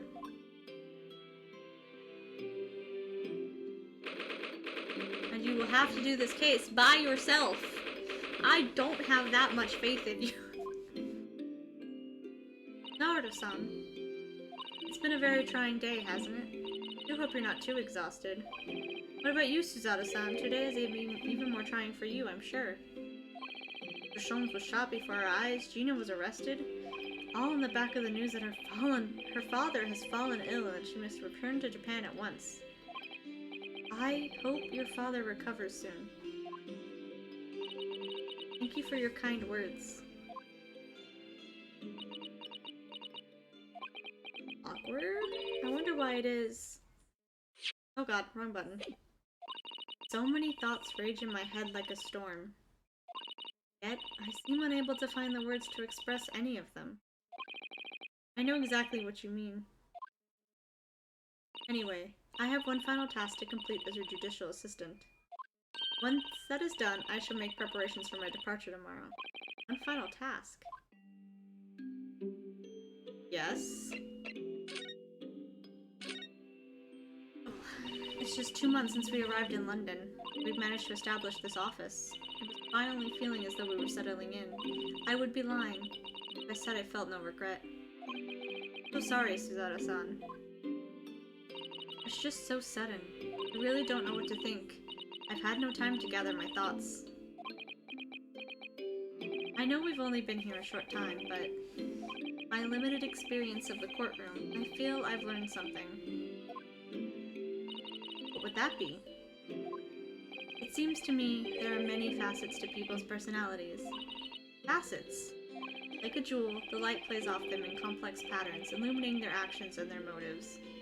This man could be such a fucking big himbo, but sometimes the fucking words he finds are very poetic, and I love it. And it's always towards, like, her. Well, we see only a small number of their total facets, and what is illuminated is only part of the whole story. What lies in the shadows? What do the facets we cannot see look like? Perhaps there are some parts we'll never lay eyes on for as long as we live. That's so true. Sometimes I feel as though I'm blind to so much. But I keep hoping that one day it will all become clear. That all the facets will be illuminated, and I'll finally understand how everything fits together. Naruto-san. I suppose what matters that we keep our eyes open and keep moving forward, even if the way sometimes seems dark. It's amazing to think it's just been 2 months. You've grown so much. Free? I've what? Oh no, it was nothing. Unimportant. You know what time you will leave London in the morning? Yes, I picked up my ticket earlier. I shall be leaving here at 4 AM. Oh my god, that's early. I see. Well, I'll escort you to the station. Absolutely not. Sorry? I'm sure you realize why I couldn't possibly let you do that. You have a very important day ahead of you tomorrow. Gina's trial. Yes, I know. But every word you utter will have the potential to determine Gina's fate. You must get as much rest as possible. Even though, like me, I'm sure you will find it hard to sleep. But please, for me, do try.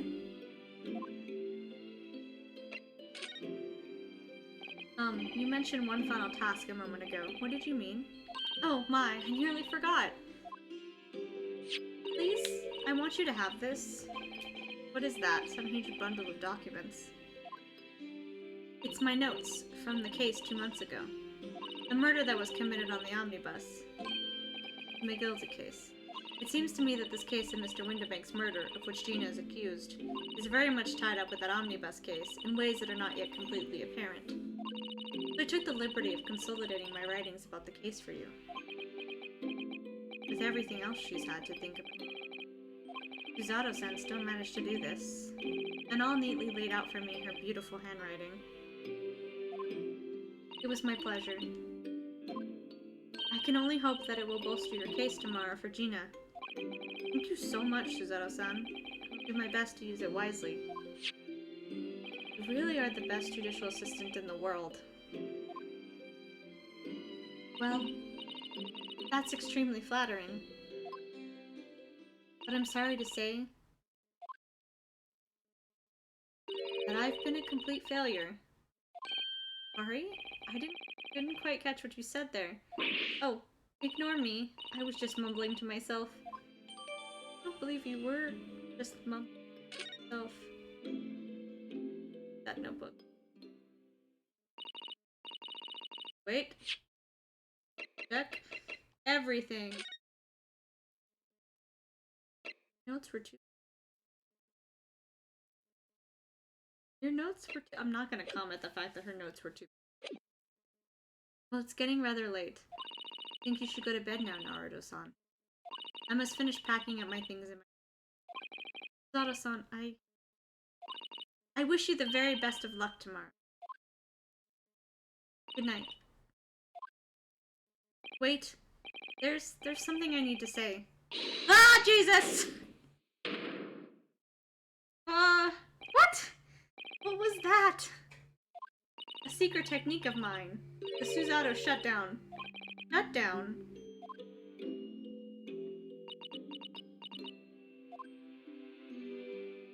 Please, I implore you. If we have to voice our goodbyes, I won't be able to hold back my tears.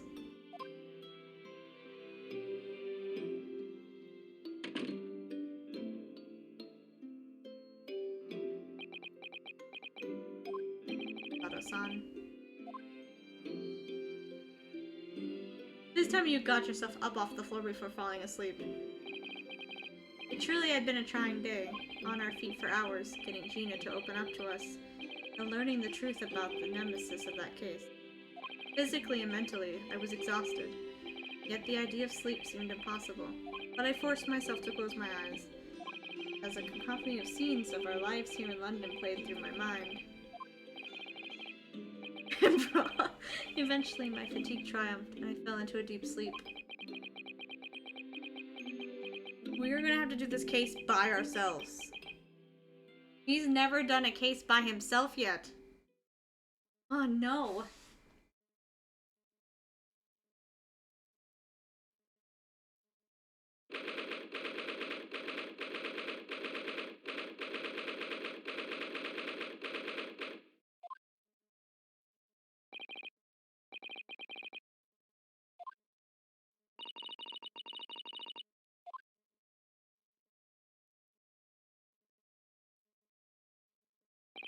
Assured, I shall put everything in place, exactly as we have discussed.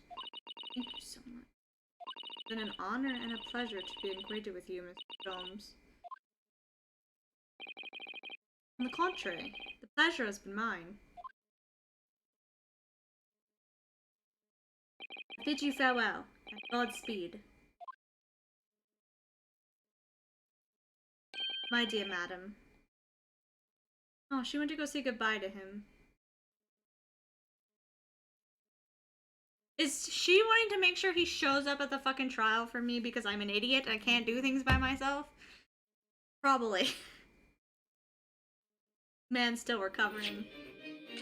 Probably should not be wearing a vest after you got shot in the fucking stomach, by the way. I want to start the case. I want to see if Legman's there, okay? When I awoke the following morning, Suzato-san was already gone. Outside the window, the rain came down in sheets. And so began an even longer day than the last, one that I would remember for the rest of my days. Great! This sounds like a great case happening.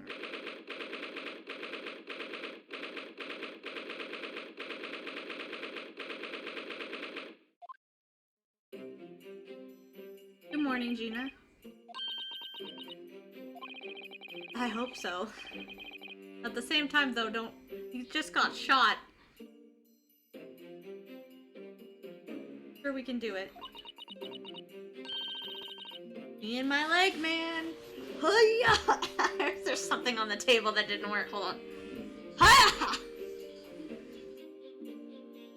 So where's your friend, then? Sorry? You know, her in the fancy dress. Suzato, or whatever you say it. I don't know. Ah, Miss Suzato had to leave early this morning. He was already gone by the time I woke up. You alright with that, are ya? Forget about me if you like. Go and see her off. It's fine. It's not as though Miss Suzato and I won't meet again. One day. Even so. But you, Gina. You only get one chance. This trial today is all we have. Hello! She brought the cat with her! Yep. Leg, wine glass, breaking shit, insulting us. How are you feeling, Ginny? Did you manage to sleep? Iris, what you doing here? What do you mean? When a friend is in need, we show our support. Isn't that right, Waggy? Are you allowed to bring a cat in the courtroom? Ah! Waggy! Great way to show your support, kitty. Let him have a nose around. What harm can it do? Oh, that reminds me. I brought the paper on the way here. Now, would you like the good news or the bad news? What do you say, Runo? Ginny? Oh, well, I think I'd rather get the bad news out of the way first. Nah, always take the good news first. You might not live to hear the bad. Yes, that question always gives away people's personalities. Let's not go there. Alright then, I'll give you the bad news first. Vampires.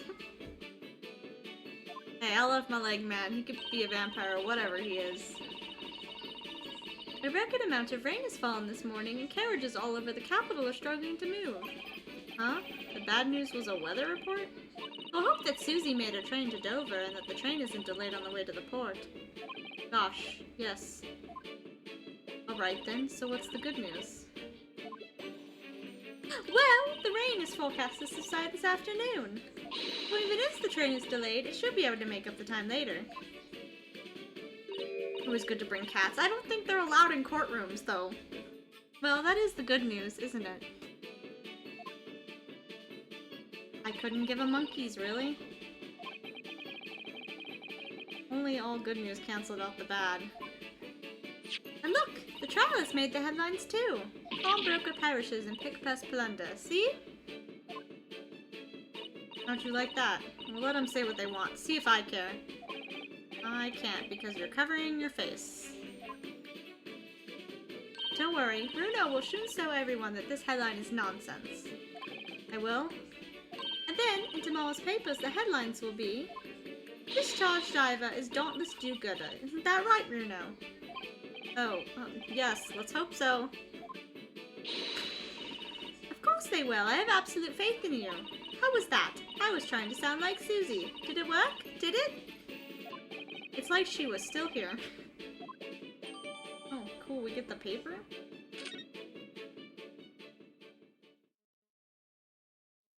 Good luck then, Bruno. I'll do what I can. Hmm? Obviously, I don't know the law like Susie does, but still.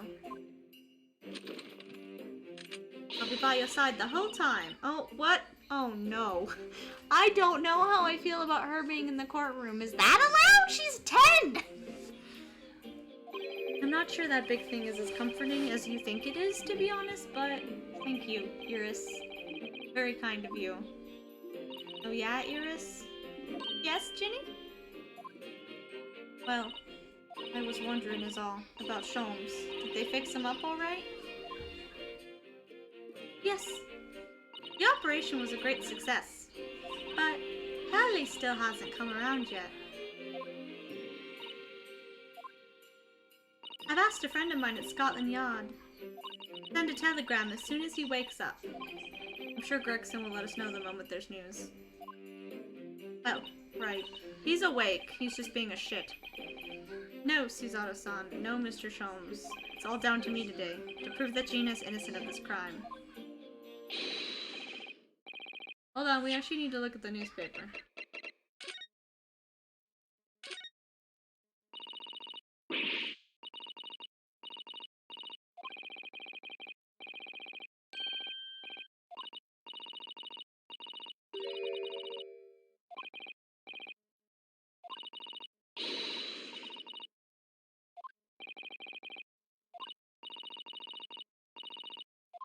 You have a lot more confidence.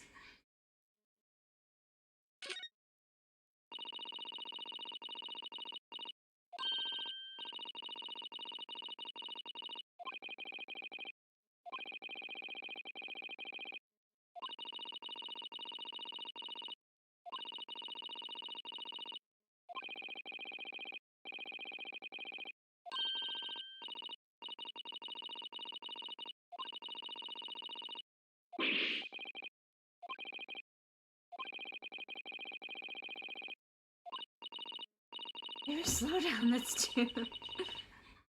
He's awake, he's just being a shit. He is! I don't know if we're gonna need that for anything, but... Alrighty. It's time then. Yes, let's go, Gina. Iris. Lead the way, Bruno.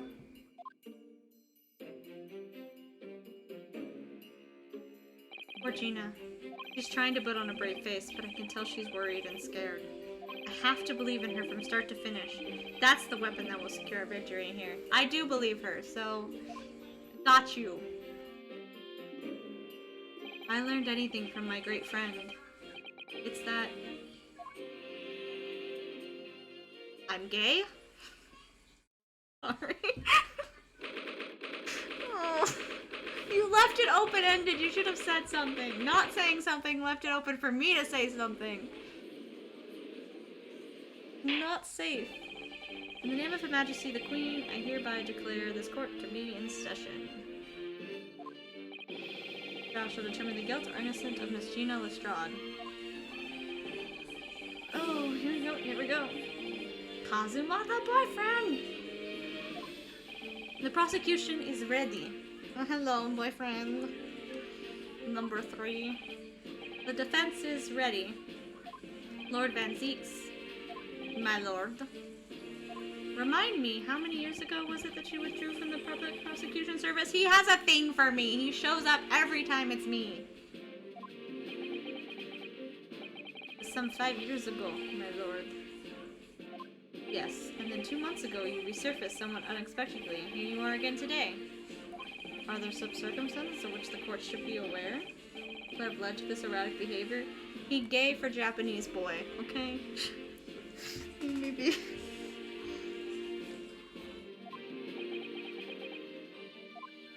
In what might describe as your former life 5 years past, you dealt exclusively in matters concerned with the highest echelons of society and government. Really? Yet today, you choose to try a simple case of burglary and murder.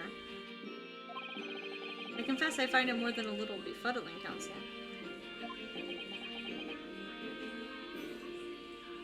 There are 2 types of person I cannot abide. Firstly, those wealthy scoundrels who hide behind a mask of philanthropy to cheat the public at large. He only shows for me! He means Mr. McGilda, who you defended against the Reaper 2 months ago. Yes, I just about managed to work that out, thank you. Minus McGilda, if I know what a monster he was, I never would have defended him. And secondly, even more loathsome, those witty scoundrels who masquerade as allies only to effect a betrayal in the final hour. In other words, the confident tricksters from those tiny islands in the Far East, the Nipponese! Oh, there we go! He's already started the fucking insults! What? Did he really just say that? He means you now, Runo. I actually managed to work that out too. Thank you, Iris. Total betrayal? What are you talking about? A torrid look of hatred in Lord Van Zeek's eyes. Was that directed solely at me, or was he talking about all Japanese people? I'm assuming he's talking about the stuff that's going on with the secrets being leaked. An alarmingly scathing explanation, Lord Van Zeeks. Still, the judiciary welcomes the return of the so-called Reaper of the Bailey, feared by all of London's malefactors. I love the insults. I would love it more if you weren't so hateful. Like, if you can insult me in a more sexy way, like, I'm okay with being insulted, but can we not insult the whole Japanese race? Can we not do that? We have Iris instead of other boyfriend Sholmes. It's probably good that him and Sholmes aren't in the same room. The lordship is too kind. Now, jurors, the 6 of you have been selected at random to represent the will of the people. Oh god. Oh my god! Jumpy! Jumpy! Jumpy! The maid lady is back! Jumpy! Your favorite is here! I think 2 of your favorites.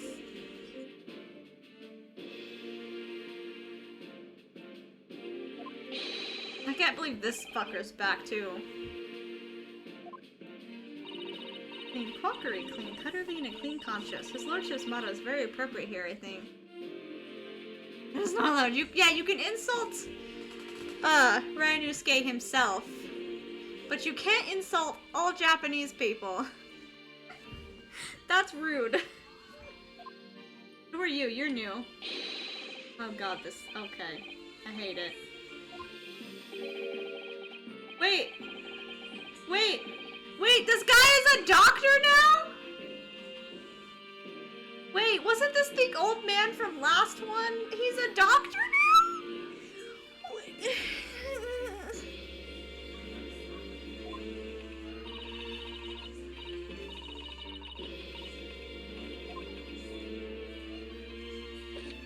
He's a little rat! Good day. I am visiting London for sightseeing. I would like to take bus to Crystal Tower, please. Wait, can people from out of the country be on a fucking jury? Wait, that- oh my god, that doesn't make sense. Is something wrong, Runo? Oh, not exactly, it's just... I'm fairly sure I recognize these jurors. Almost all of them, in fact. Really? Funny coincidences like that do happen from time to time, don't they?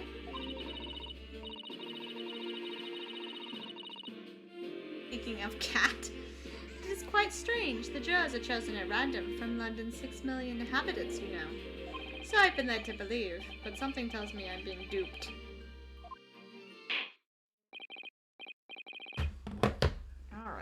Alrighty, come here.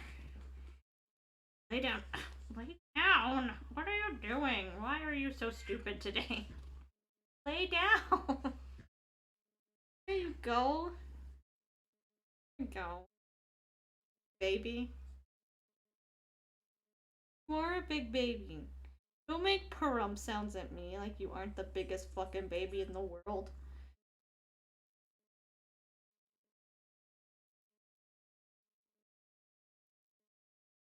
Fuck, jeez. Your back claws are not in a good place. Yes?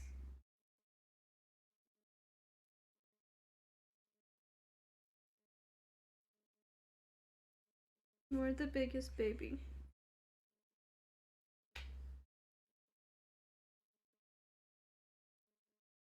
Put you down, baby?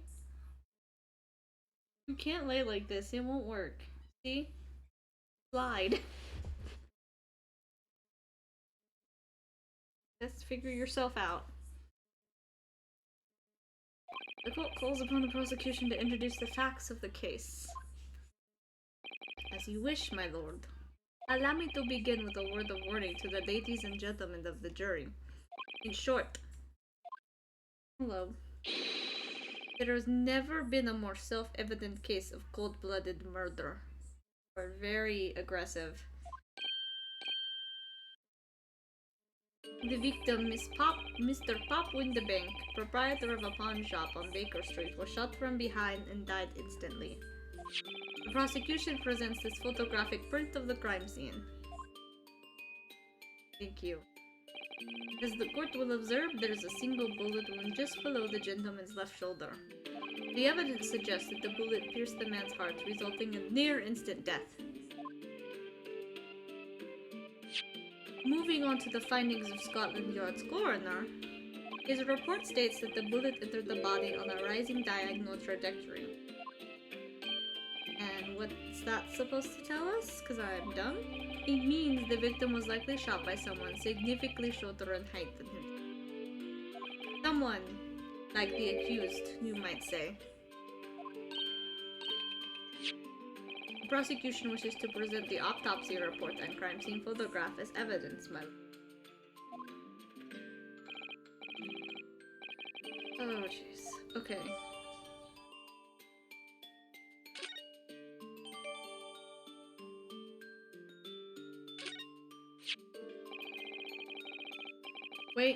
Wait, let me go through, just hold on, sex man.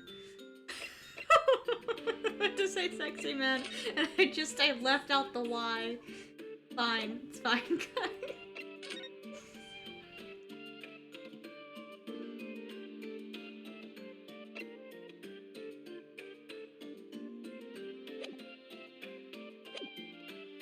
What are you doing? What are you doing? What are you doing? What are you doing? What are you doing? You cannot do this right now. What are you doing? Sit down. Listen, you are a big child. Sit down. You are too big of a child to be doing this. You need to sit down.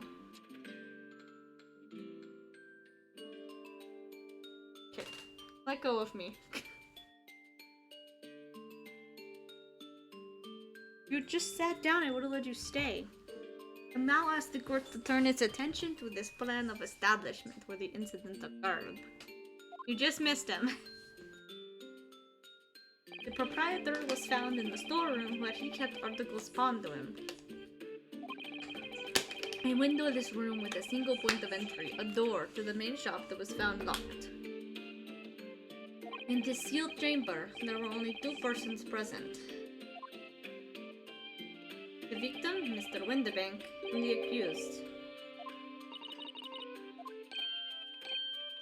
It may further interest the court that when the accused was discovered at the scene, she had in her hand the gun used to fire the fatal bullet.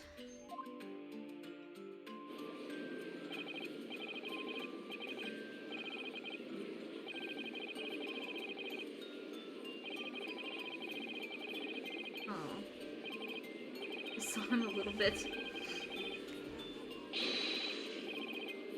Objection! There you go.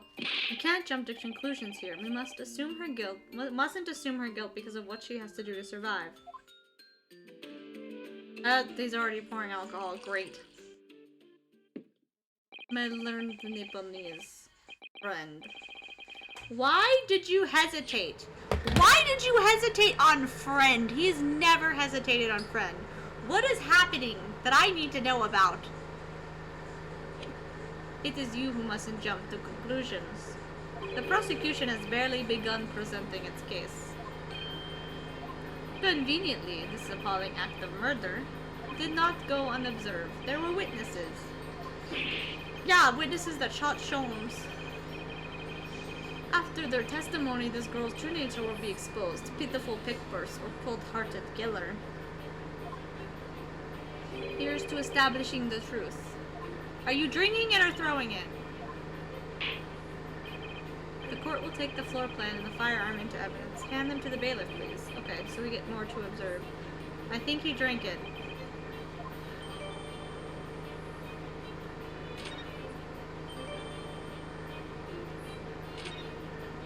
This isn't good. I feel like the mood in here just turned very gloomy all of a sudden, Runo. She's never sat in one of these. I think that's because it has. Ah, the coat's already off! Jesus! He got into it so quickly this time around. Okay, hold on. You gave me more evidence. Shut up. I have to look at the evidence. Okay?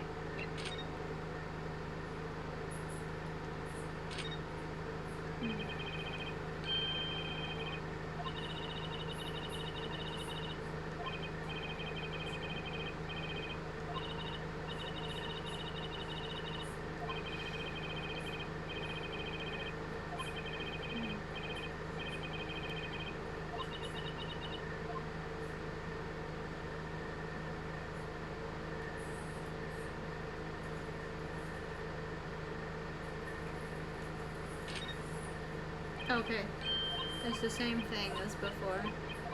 It's just because I turned it at a weird angle.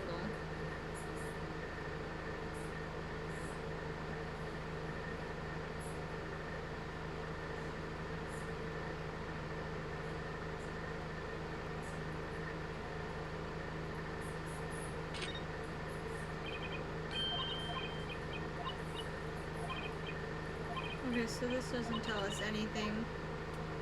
So the gun itself doesn't help with the case. Good to know.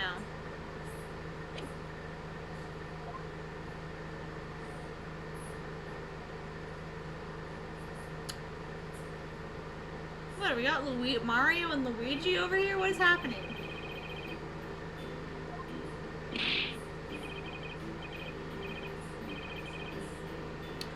Are they even admitting to being villains? Like, they just said their occupation is baddie.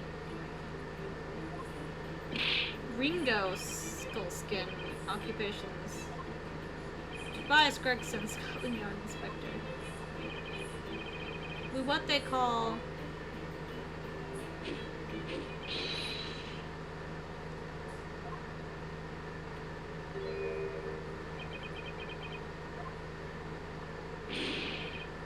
Don't let me in with you, lot.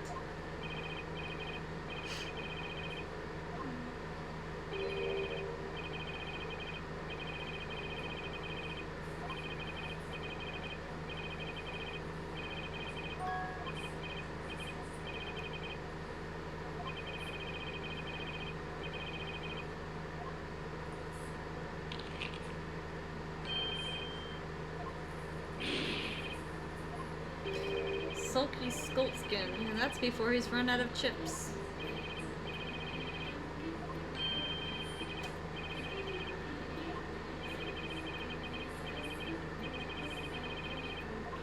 The Skolkin brothers are currently under arrest, my lord, on suspicion of theft.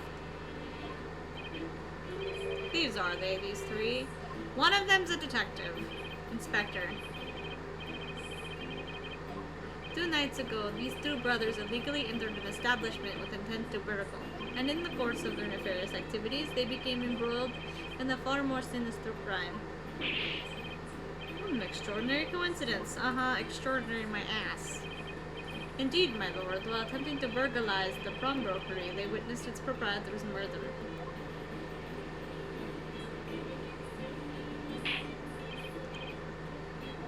The various trespasses of these brothers is not the subject of today's proceedings, though they will naturally face trial in the very near future. With your lordship's permission, I'd like to remain in the stand to keep these gents on the straight and narrow. Of course, Inspector. Skeptical as I am about the caliber of these witnesses, I will permit them to take the stand. Mr. and Mr. Skolkin. God Jesus. It's hard to say with his accent. You will now testify before the court. Describe the events of the night in question and what exactly you saw. Happy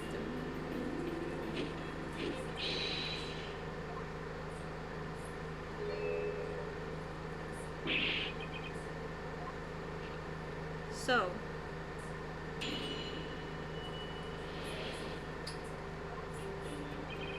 This is actually a really good spot to stop. We will deal with this shit tomorrow. After we do some other stuff. I can get it back for a minute.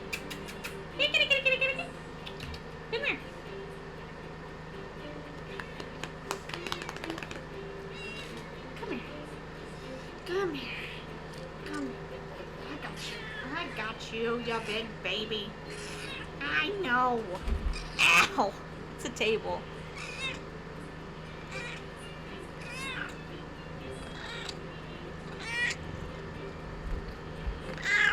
Don't rub on my microphone. You're supposed to talk into it. Yeah. Yeah.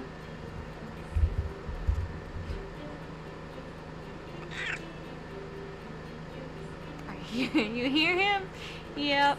He's a loud boy. Yeah. Yeah. Black cats are so talkative, man. Yeah. Yeah, yeah, he is. And this is just him getting pets. Meow.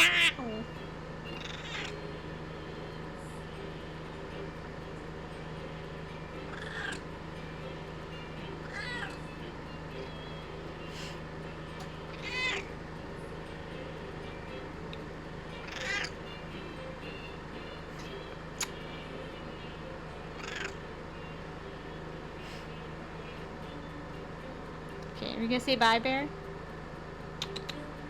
Stop being so cute, Bear. I know. Big purrs, too. But yeah, we'll be back tomorrow. We'll do some 13 Sentinels, and then we'll do some more of this. I'm gonna try to finish this.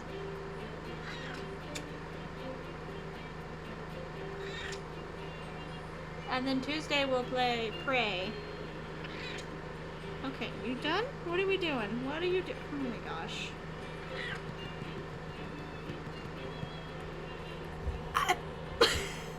Why? Why are we on my table? Why? You did this. No, you did this to yourself. What are you doing? What are you doing? What are you doing? Bye. I'm gonna turn this off now. Take care. Bear.